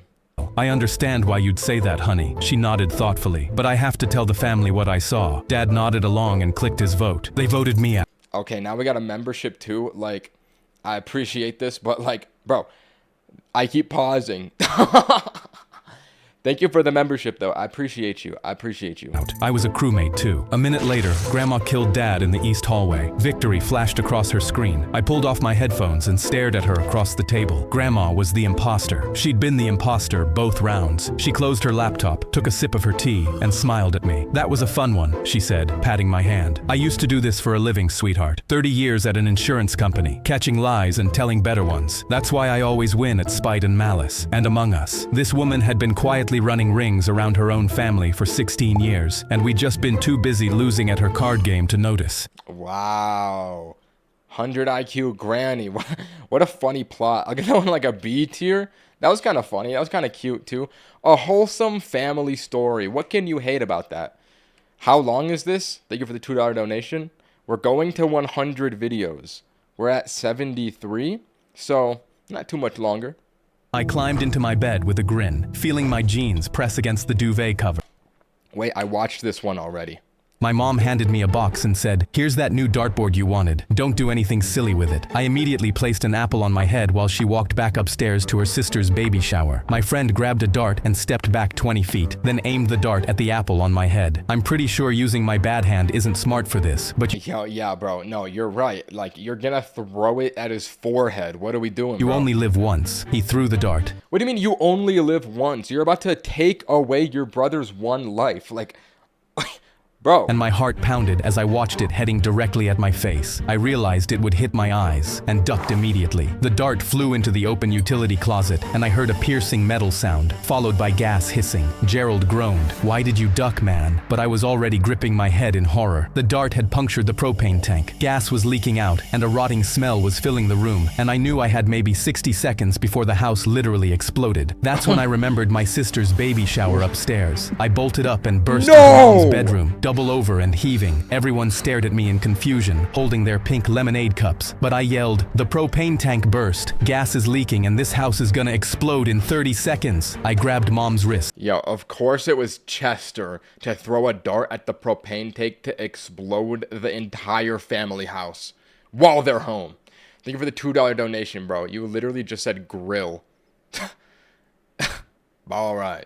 Spilling her drink and going to drag her out. "We must leave," but she shot her hand back. "What are you talking about?" Then she smelt it. Her eyes widened with horror. "Everybody run!" All 10 of us started sprinting downstairs, pushing past each other out the door. Mom ran out and I was about to leave too, but then I saw something. Gerald was in the kitchen, throwing Yo, bro, this kid's gotta lock in. He's gonna blow himself up. darts at the apple on the table, trying to hit it. Gas was surrounding him, and my eyes watered as I looked over at the propane gas tank. It was shaking and covered in white foam, seconds from blowing. I ran to Gerald through the gas and grabbed his arm. "The house is Hold the phone, bro. Okay, $10 donation. You said grilled cheese. Okay, bro. What does that mean? I appreciate the $10 though. Okay, lock in. What are we talking about? They have a comical video game explosive barrel inside of their living room. why do they have that in this house? His arm. The house is going to blow, but Gerald pulled back. I can't leave on a miss. I felt myself choking as the high-pitched hissing got louder, and that's when Gerald switched to his right hand. The dart flew straight into the apple, and Gerald yelled, "Let's go!" We immediately started sprinting. Gerald still had his arms in the air as we ran out, and that's when we heard the boom. All right. This kid's crazy. Why is he running like this? Like, did he... I guess because he hit the apple. I'm at a loss. I'm at a loss right now. Our house was up in flames behind me, and I laid on the grass coughing and wheezing. Mom was on the lawn gripping her head in shock, but Gerald just pulled a second apple from his pocket and placed it on his head. Then he gave me a dart. Your turn. My mom... Okay, yeah, this kid is actually stupid. I'm gonna give that one a D tier, bro. Every time they put Chester in a short, that's the kid's name, Chester. He does the stupidest thing imaginable. But also, this family's kind of dumb to have a propane tank in their living room with a video game explosive barrel. Let's go to the next video. I collected all my fourth graders' tests, but when I looked at them, I nearly fell from my chair. A kid named Sam had spelled his own name wrong. He'd written 10 as his answer for 4 plus 5 and wrote "Destor" for "Where does honey come from?" I glanced up and saw Saw hunched over his phone scrolling, the neon and blue screen lights keeping him in what looked like a trance, and immediately knew what the problem was. I asked Sam to stay back, but when the bell rang, he stayed slumped over his phone, watching Skibidi videos. I asked him to put it away, and he angrily said it. Skibidi videos? Alright. Come on, bro. Grill fireworks grilled cheesecake. So, are you just, like, saying a random, like, word generator and donating money to me right now, bro? Like, what? Yo, what? I appreciate the $10, though, regardless. Thank you. I appreciate you. Let's continue. Down. You happy now? I started talking, but he only lasted a second before his hand started flicking 6-7 in the air. I turned my laptop Yeah, this kid's gotta die. around and showed him his test scores. Nothing more than 10% the entire year. Do you understand what this means? Sam leaned forward, squinted at the screen, then sounded out year as ye are, and gave up halfway. I don't know what you're showing me. I gripped my head in shock and quickly wrote cat on the whiteboard. Can you read this, Sam? Sam looked at it. Cool. He paused. Yo, this is the effects of brain rot. Let this be a lesson for you guys. Like, this kid is literally dumb. Last one would just like to say my mom's gonna kill me for spending my whole paycheck here worth it. Yo, you do not have to spend your last paycheck donating. I appreciate the sentiment, but like, if that's the end of your money, do not donate it to me.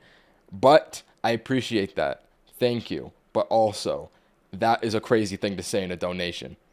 And also a member, thank you. And also a 1.52 euro. Yo, you guys are popping off on the donations right now. I appreciate you guys. Thank you. Let's continue. My chest tightened. This was a word my 3-year-old could read. Sam gave up on the letter T and immediately picked his phone back up. He shoved the screen at my face, showing me some AI shark with sneakers. Bro. Tralalero tralala, he shrieked repeatedly. I picked up my phone and called his parents because I was genuinely worried. His mom and dad walked through my door 20 minutes later, both staring down at their phones. They sat in the chairs across from me without looking up from their screens. My stomach sank, but I told them Sam was struggling and that this was serious. I held up his test and pointed at his own name spelled wrong at the top. He can't spell his own name, but the mom didn't even glance at the paper. She turned to her husband and showed him a funny video on her phone, and they both laughed before going back to school. Oh my God, the parents are no better. This is what life is going to be like in 2040 when you guys grow up and have kids. If you don't lock in and kill the brain rot in your mind, like, you're going to be like this when you're an adult. You let this be a dark lesson in where your life could head. Scrolling. They hadn't heard a word I said. Sam sat in the chair beside them on his own phone, 3 heads bent over 3 screens. I realized Sam was never the problem. He was just the result of parents that failed him. You know what? That's usually the case. Wow, what a dark YouTube That one's at F tier. What was that plot, bro? All right, hey, let's go to the next one. I was already late for work, so I threw on my Heelys and rolled out the door. I dropped into a full Naruto stride, arms pinned back, and flashed past the bus stop crowd before they looked up, because this was my 3rd late this month, and my boss swore the next one was... Get a car, bro. What? No wonder you're late to work if you're using your Heelys to get there on time. Like, you gotta be dumb as bricks. Literally just get a car. My last. The Heelys weren't a joke to me. They were the only thing fast enough to save the job I could... Bro, you get a car, bro. Get even a scooter or a bike. Couldn't afford to lose, so I kept kicking, eyes on my watch, doing the math on whether I'd make it. That's why I never saw the foot. 1 second I was flying, the next my chin skipped off the concrete and I slid 3 feet on my face. I rolled over and a kid was standing over me, one hand on his little brother's stroller, leaning down, losing it. No way, you're a grown man. Yo, this has got to be Stupidville, bro. What? Why is this guy going to work on Heelys? Why is this kid holding his little brother's stroller in the car? Are we in, did they just blow in from Stupid Town? What is this video, bro? Man in roller skates. What kind of sissy are you? He laughed so hard he let go of the stroller, which rolled off the curb into the street, and I heard a truck coming. The kid was screaming for his brother, Leo. And let me guess, just like the freeze tag one, the car driver's on his phone and doesn't even, like, they don't realize that the brake is an option when driving a car. I was still half on the ground, but my spidey senses kicked in, so I shoved off and clicked onto the wheels. With one hard push, they caught the asphalt, Not the throwing Heelys, me across bro. the road faster than my legs ever could. I got both hands on the stroller and shoved it to the far sidewalk as the truck blew past close enough to slap me with wind.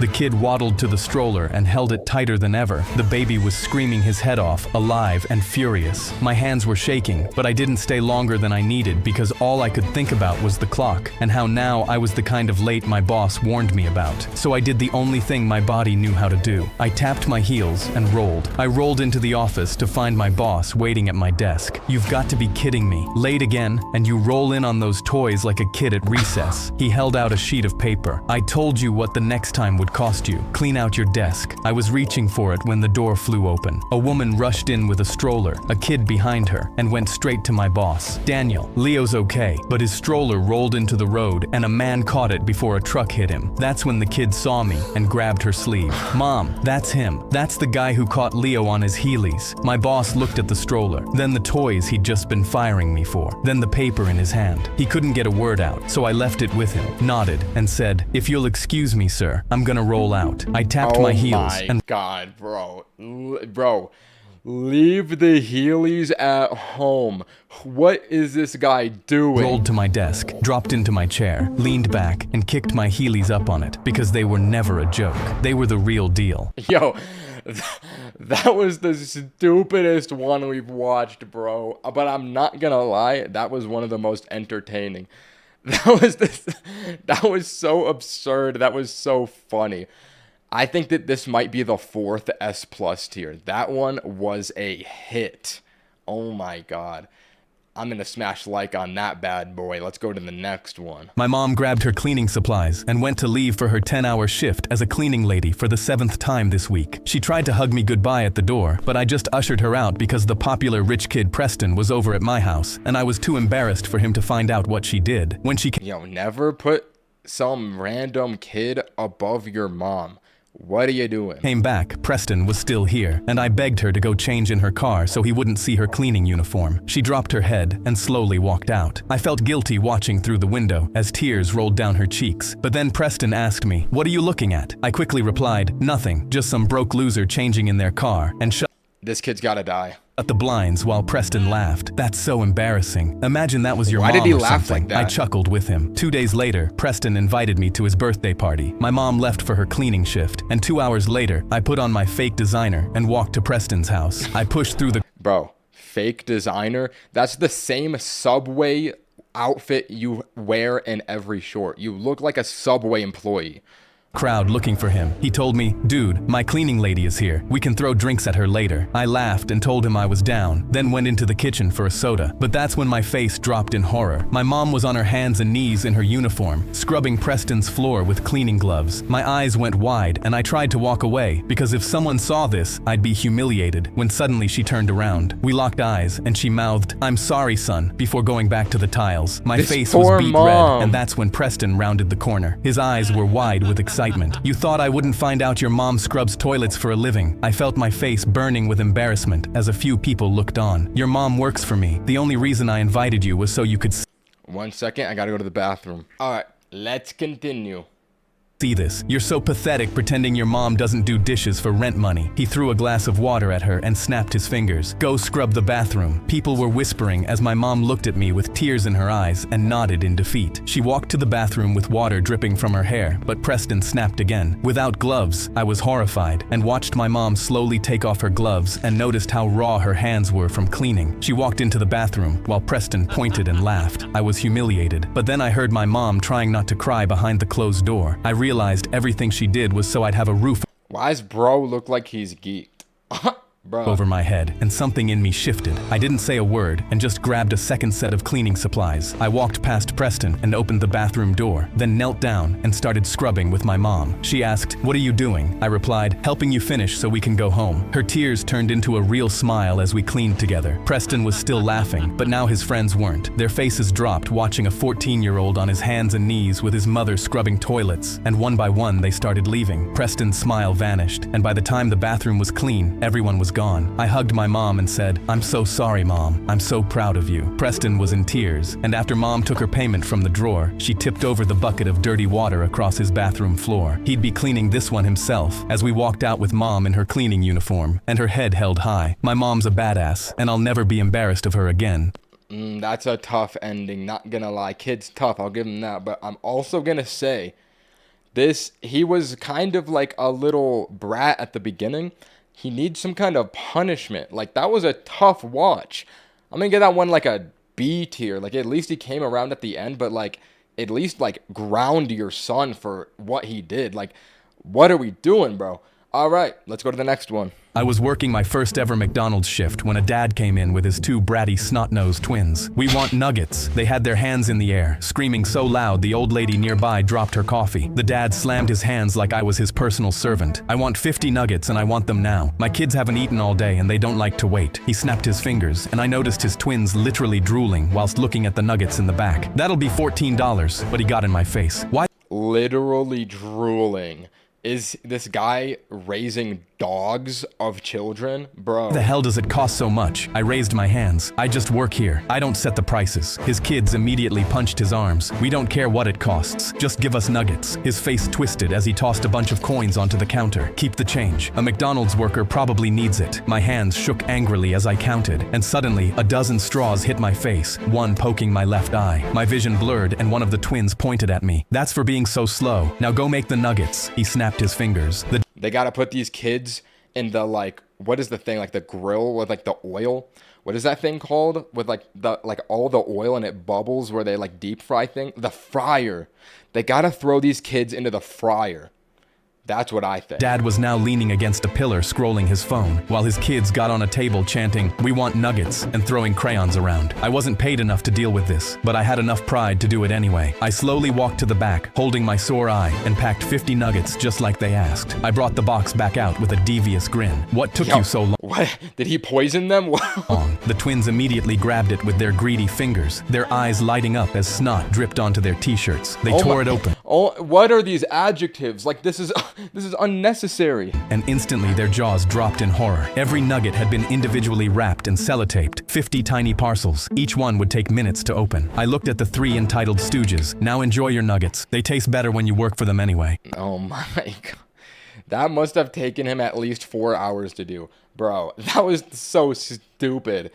I mean, I'm gonna give that one like a B tier. I don't know, bro. Our teacher snapped the white chalk in half and aggressively wrote in all caps, "New rule, be happy all the time." We all glanced at each other, and for a second we thought Miss Ticker was being chill for once, until she put her hands on her hips and screamed, "Well, I don't see any of you following the rules. Smile, now, or you're all expelled." The entire class forced a smile from ear to ear, not knowing how far this was about to go. 20 minutes went by and my cheekbones were starting to hurt. I looked around and Thank you for the $2 donation saying deep fryer. I figured it out by the end, though. It was a deep fryer, but thank you for telling me. I appreciate the donation, bro. Let's continue.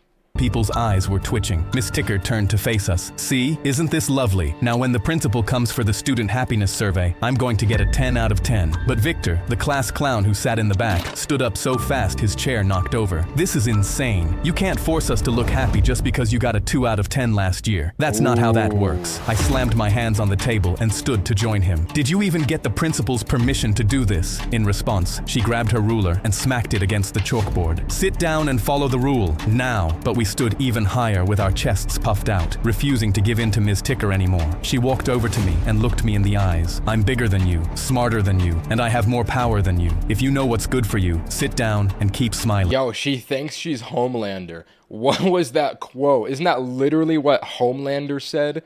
You will never outsmart me. Suddenly, Arthur, the goody two-shoes with muscular dystrophy and weak bones in the back, started choking up. We all turned to face him, and he was hurled over his Yo, this kid's on 1 HP.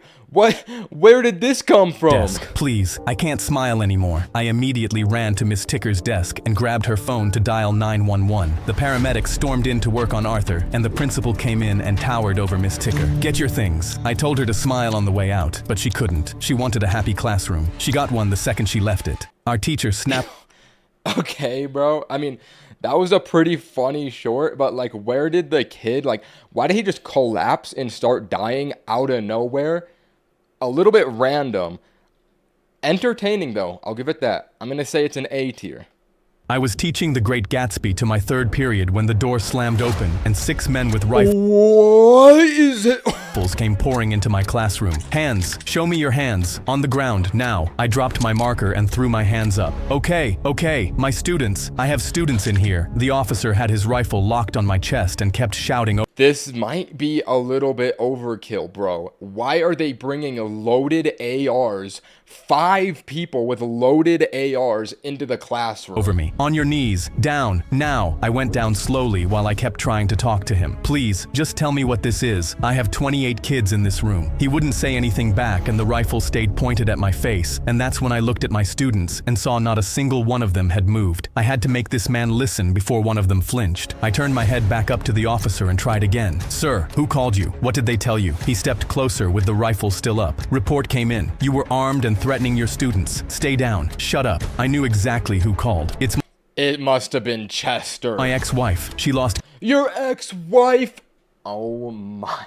Holy Lord. Custody of our son last week, and she's been texting me threats ever since. My phone is in my pocket. Just look at the messages. He didn't lower the rifle, but he glanced at the kid in the front row who was still frozen with her highlighter pressed to the page. Then a kid in the back row named Trevor, who hadn't said 3 words all year, slowly raised his hand. The officer's eyes snapped to Trevor, but the rifle didn't move. He kept it locked on me. Trevor's hand stayed up, and when he finally got— Alright, bro. I think that if the police enter your classroom with a gun, the rule of raising your hand kind of goes out the window. I think you can just start speaking, bro. Got the words out, his voice was shaking. Sir, Mr. Davis didn't do anything. We were just reading. I swear. Please ask any of us. The officer held the rifle on me for 1 more second before he slowly lowered it and swept his eyes across the room. 28 kids sat at their desks with their Gatsby copies open in front of them. He keyed his radio and his voice dropped quiet. Stand down. We're clear in here. It's nothing. He looked back down at me and reached into my pocket. He pulled out my phone. I unlocked it with my face still pressed to the floor. He scrolled through the texts, stopped on one, then another, then 10 more. Every single message came from the same number under the same name. He handed the phone to the officer behind him. Go pick her up tonight. He held a hand out and pulled me up off the floor. He couldn't meet my eyes. Sir, I'm sorry. We should have asked questions first. They raided her apartment. You don't think, bro.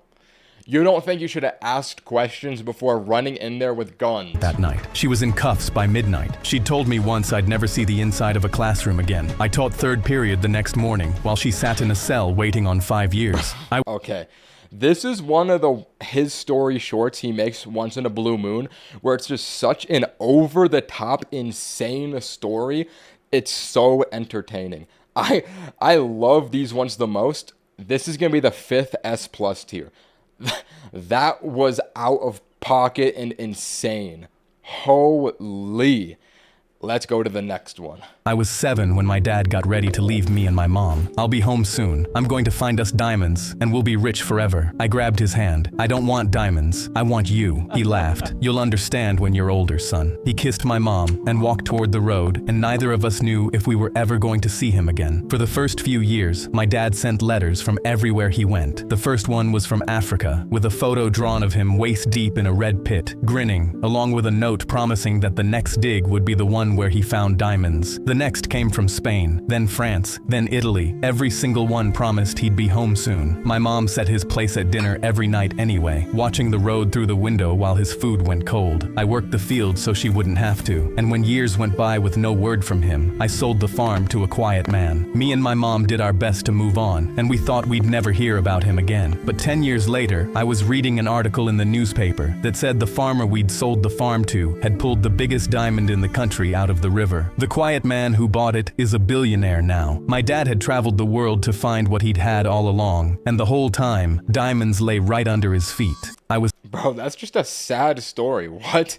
Bro, usually there's some, like, plot where it comes around at the end. That is just an unfortunate situation. Bro, F tier. What? Let's go to the next one. I was in prison playing cards when an 18-year-old kid walked through the door with a big smile on his face. Anybody So Chester's in prison now. All right, nice to see. here see me on the news? Nobody answered. He leaned against the wall with his arms crossed. 3 kids killed in a school shooting. That was me. He said it What? the way someone might say they won a trophy. I watched every face in the room go cold because prison Yo, they gotta kill that kid. They gotta kill that kid. They got to kill Chester. Also, what is a kid doing in prison? Wouldn't he go to juvie? I don't even know, bro. has its own rules, and he had already broken one. You do not celebrate hurting innocent people. I put my cards down and smirked because things were about to get interesting. The next morning, he carried his food tray to the nearest table and sat down. Mind if I join you? Every man stood up without a word and moved to a different table. That evening, 4 men blocked him in the hallway when he was walking back from the showers. He tried to swing first, but it didn't go well for him. He spent 2 weeks in the medical wing. When he came back, he kept his eyes down and walked close to the walls, but it did not help because there was nowhere to hide in a place like this. A lot of the guys started using him as a punching bag, but some This is a kid, bro. This is a kid. I was joking. Why are these grown men beating this kid up, bro? took it even further and made him a walking toilet. He was to be available whenever and wherever for whatever we wanted. He went to the guards and filed a complaint, but nobody had seen anything and nobody ever would. That's when he realized no one was going to save him. He started sleeping with one eye open and flinching every time someone walked past his bunk. 2 years later, we were playing cards again when we heard the guards had caught him trying to climb over the outer fence with a rope he made from his bed sheets. They transferred him to a higher security prison where the men are even less forgiving. I laughed. Good. I was in prison. Wow, okay.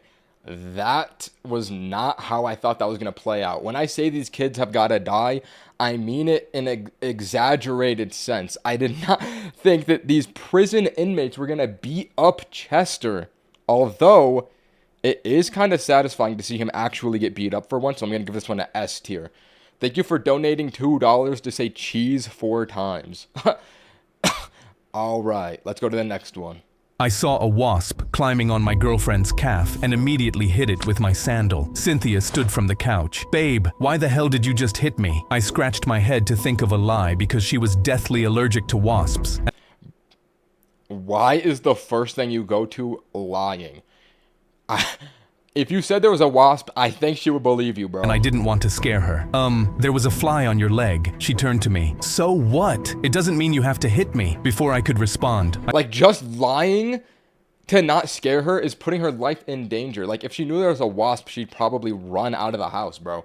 Boyfriend, holy. I saw another wasp climbing on her arm and smacked it again. Where were they all coming from? Cynthia smacked my hands off and sprung up from the couch. What is wrong with you? She started to walk to her room and turned around to say, I think you should leave. But when I turned around to face her, I saw Cynthia's face go completely pale and she was pointing at the door. What is that? I peered over and saw that resting by the door was a wasp nest the size of a basketball, gray and breathing, already swarming with wasps that were coming in underneath underneath the doorframe. Cynthia screamed, "Ah!" and the entire nest of wasps all turned to face her. I knew I had to do something, or she'd be toast. Without thinking, I grabbed her arm and shoved her out the door. "Go!" As soon as she walked out, I grabbed the nest and threw it into the center of the living room and locked. Bro, why you to throw it outside of the house? What are you doing? The door shut with me inside it, so they wouldn't chase her. Is he gonna 1v1 an entire colony of wasps right now? Like, what is his plan? Down the street, the wasps started covering me, and she hit the window with both fists. "Open the door, babe." I shook my head. A sting would just hurt me, but one would kill her, so I wasn't opening anything. I saw a wasp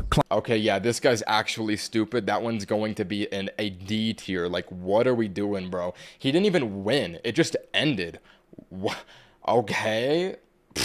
Let's go to the next one. I was sitting cross-legged in a ryokan in front of a small wooden table when the owner Hiroshi poured my cup of tea. He set the pot down. After This one's about to be wise. All right, lock in for this. this meal, you will eat dessert alone. My chopsticks froze halfway to my mouth. What do you mean? But we've had dessert together every night for the last 2 years. Hiroshi gestured at my bowl. Everything comes to an end. Now eat your noodles while they're hot. He poured himself a bowl and picked up his chopsticks. Are you serious, Hiroshi? You're not eating dessert with me? He smiled at me. As serious as the wind out at sea. I squeezed my chopsticks in frustration. Don't give me your wisdom right now. Why don't you want dessert with me? He drank his tea and set it down. Sometimes a want is not a reason strong enough. You can still have dessert though. I put down my chopsticks, Oh, wants are not needs. Noted. seriously frustrated. Hiroshi, come on. Those mochis with you are the best part of my day, and you like them even more than me. He put my chopsticks back in my hand. Do not save your joy for company. Joy spoils faster than fish. I tried to look at the ticking clock to calm down. We ate in silence, and after the meal, I was sure he'd change his mind. Let's go, Hiroshi. I'm not going to the dessert store without you. You can, and you must. Do not place your actions on contingencies. I've taught you this every day for 2 years. He slurped his last noodle, and I just lost it. I slammed my hands on the wooden table. I just don't understand why you won't have dessert with me. We've done it every night while I've been studying under you. Why is tonight different? Hiroshi's eyes softened, and he looked at the ground. First time I've ever seen him sad in 2 years. I see I have failed. I'm sorry. He closed his eyes. I stared at him confused, expecting another quote, but 2 minutes passed, and his eyes were still closed. I laughed. Okay, Hiroshi, fine. No dessert. But then I touched his shoulder, and he just fell over. I realized he was dead. My eyes welled up, and I looked out the window at the dessert shop. Hiroshi spent 2 years teaching me how to live on my own accord. I didn't learn until it was too late for him to see. Okay, that was the most random. Like, what is even happening in this short? That might just be a D tier. I thought that was gonna be wise. Bro just died. Like, what? Why did he just collapse and die at the end of that one? Yeah, it's gonna be a D tier, bro. I don't get why that happened. Let's go to this. Let's go to the next one. Start over. You missed a spot. Our neighbor pointed at his hood from his porch chair while my brother and I washed both his cars before school. He told Mom we were playing too loud, and she handed us sponges and pointed at the door. That was Mom's punishment. Whenever we got in trouble, she'd send us to help a neighbor, and this guy took full advantage. One afternoon, he showed up at our door. Your boys wouldn't help me at the market. They need to learn some respect. Mom's hand caught my cheek before I got a word out. That night, we scrubbed his floors while he sat on the couch 3 feet away watching TV. My brother looked at me. Enough. We'd seen him bring women home every time his wife was at her shop. So when we were playing outside and spotted another one walk through his front door, we knew exactly what to do. We took our last coins, bought 2 ice creams, and walked to her store licking our cones with big smiles. We sat down and she laughed and asked how Mom was doing. We're good. We really like your sister, by the way. She's so nice to us whenever. Hold up. The sun is in my eyes. I need to close my window.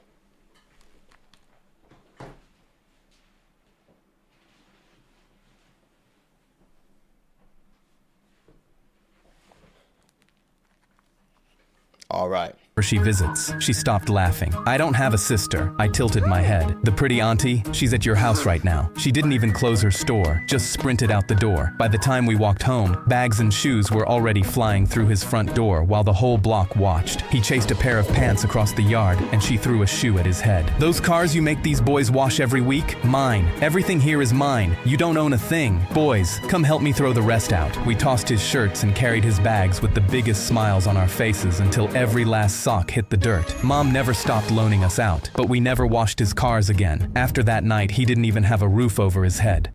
Okay, so this is just a story about a chud. Okay, bro. Another one, a C tier. I've seen better his story. I've seen better. Let's go to the next one. I was playing with my pet snake when my Yo, I would not be safe having that thing, that beast in my house as a pet. Brother, you're crazy. I was playing with my pet snake when my friend leaned over and stared at it with narrow eyes. Is it true that anacondas can choke people out? I told him yes, and he instantly leaned back in his chair and put his arms over his head. I don't think it could choke me out. I laughed, but Wesley immediately sat up. I'm serious. Let your anaconda try choke me. If it succeeds, I'll give you $200. If not, you give me the 200. Deal? Why is this kid gambling on his life right now? Like, what are we doing, kid? That snake is going to kill you. Thought about whether I wanted to risk my friend's life for $200. Then I shook his hand. Deal. I carefully placed Piper around his neck. Wesley smirked. You have to be pretty weak for something with no arms to choke you out, and I've been hitting the gym. This anaconda won't do a thing to me. Piper settled around his trachea, and I told Wesley, you've been hitting the gym. You think that's gonna save you, bro? Tap out once it gets too much. But he waved. Have you been training your, like, neck? Like, what is the gym gonna do here? Waved his hand dismissively. What kind of loser needs a safe word for this? I'm ready whenever. Bring it on. I looked at him one more time, then gave Piper the signal. She started barely squeezing Wesley's neck, but his eyes instantly went wide. That's a lot, but I think I can hold it, he said, trying to look confident. I told him Piper wasn't even trying, and suddenly she squeezed harder. Wesley instantly gasped and tried to pull her off because his face had started turning purple. I asked, do you want to tap? But he shook his head, wheezing no, and pulling harder. I got this. Piper's muscles weren't even tensed, yet Wesley was now shaking in his chair, his veins popping as he pulled hard as he could. His face was blue, and Piper just kept squeezing. I was about to call her off anyway, when Wesley began tapping out. Get her off me, he wheezed. I snapped my fingers. I don't think you can tap out a snake, bro. Like, I don't think the snake is gonna get that message. And Piper instantly released, returning back to me. Wesley collapsed off the chair, holding his throat on the floor and gasping for air. He didn't have the air in his lungs to protest as I took my $200. I was playing. Yeah, bro should have done neck day at the gym. Like, you're dumb as bricks. I don't know what you were thinking, bro. That is a monster. For $200, you think that putting your life at stake is worth $200? That is the monetary value of your life. No, that kid's dumb. Oh my god. I'm gonna give that one a B tier. Holy, let's go to the next. Me and my best friend poked his What? dad's round belly during our sleepover, and I smirked. Oh my...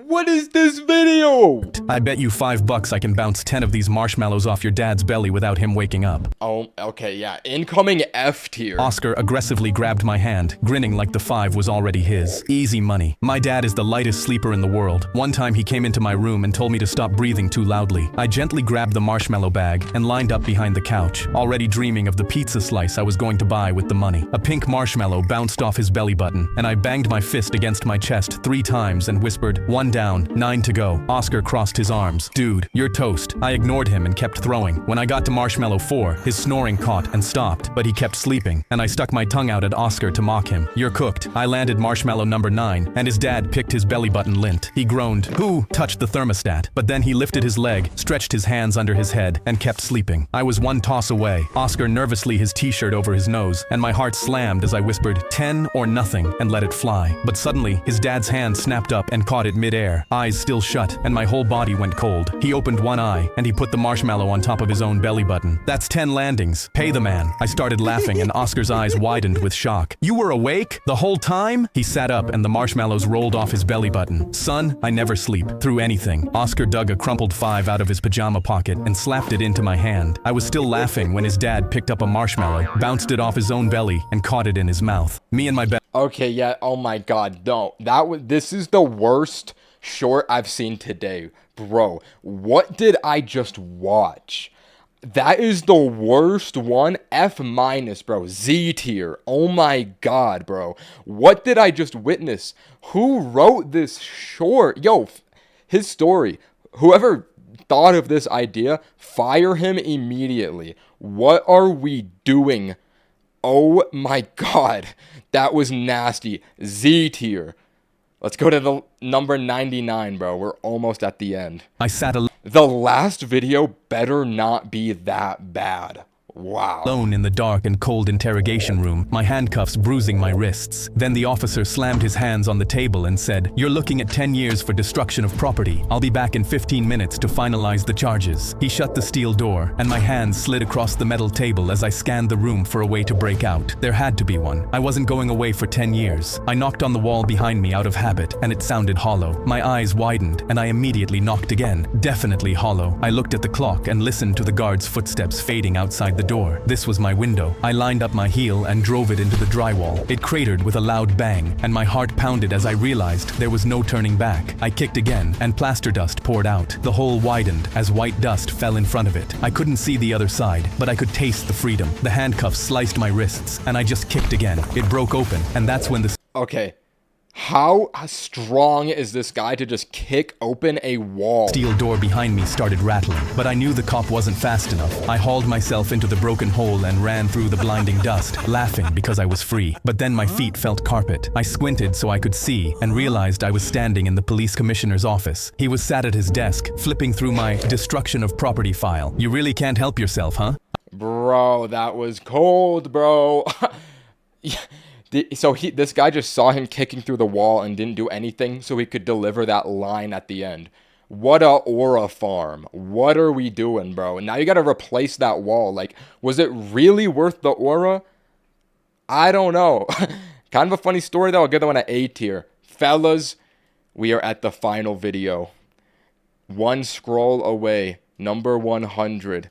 We better get a hit for this one. If this video is buns, I will be so disappointed. Lock in. The team huddled around my youngest at halftime, and the captain knelt and held out a folded homemade jersey. "We voted, bud. It's yours." He'd never played it down because his lungs couldn't take it, so he spent every Friday night on his big brother's sideline screaming louder than anyone. He pulled it on right over his oxygen tank straps, and I had to stare at the scoreboard so nobody saw my face. The coach watched with his arms crossed and a face like he was chewing glass. Walking to the car, my youngest tugged my sleeve. "Dad, does coach hate me?" I crouched down so the oxygen tube was at my eye level. "He's not what's important here. Your team voted for you. You are one of them, and nobody on that field gets to tell you different." I had no idea I was making a promise I would have to keep after he was gone. Weeks later, Oh my youngest God. lay in bed, the oxygen tube crooked across his cheek. Bro, did we just get like the most depressing, sad short for the final one? Like, what is gonna happen to this kid, bro? "Dad, can I have one more home game?" he gasped. He didn't have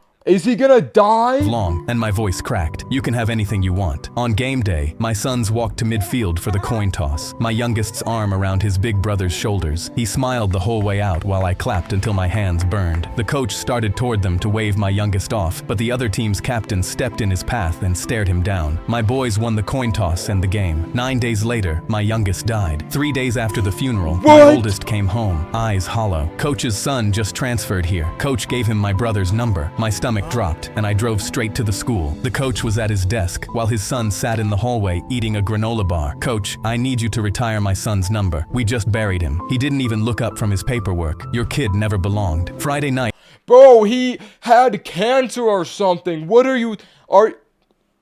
Whoa. Oh my God. my oldest answered him by walking onto the field for the coin toss in his dead brother's jersey. The coach saw it and exploded across the field, grabbed the jersey, and ripped it off my son's back. I was halfway out of my seat when the captain, who'd knelt with the jersey, pulled a marker from his sock and wrote my youngest number across my oldest's bare chest. Every player on the sideline wrote it on his own chest. They'd come ready. Within minutes, that number was on every flannel and booster shirt in the stadium. The coach spun in circles, surrounded by 1,000 copies of the boy he said never belonged. I sat back down because my boys were handling it. The team didn't wait for a whistle. They charged the coach and put him in the turf because my son was one of them, and nobody on that field got to tell them different. Wow. That was the most sad and that was the most sad video we got, and it just happened to be the final one.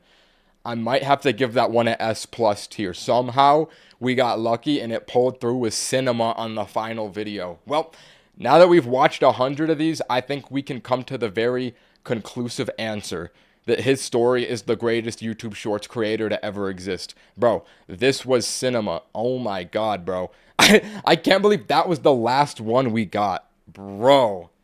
Wow.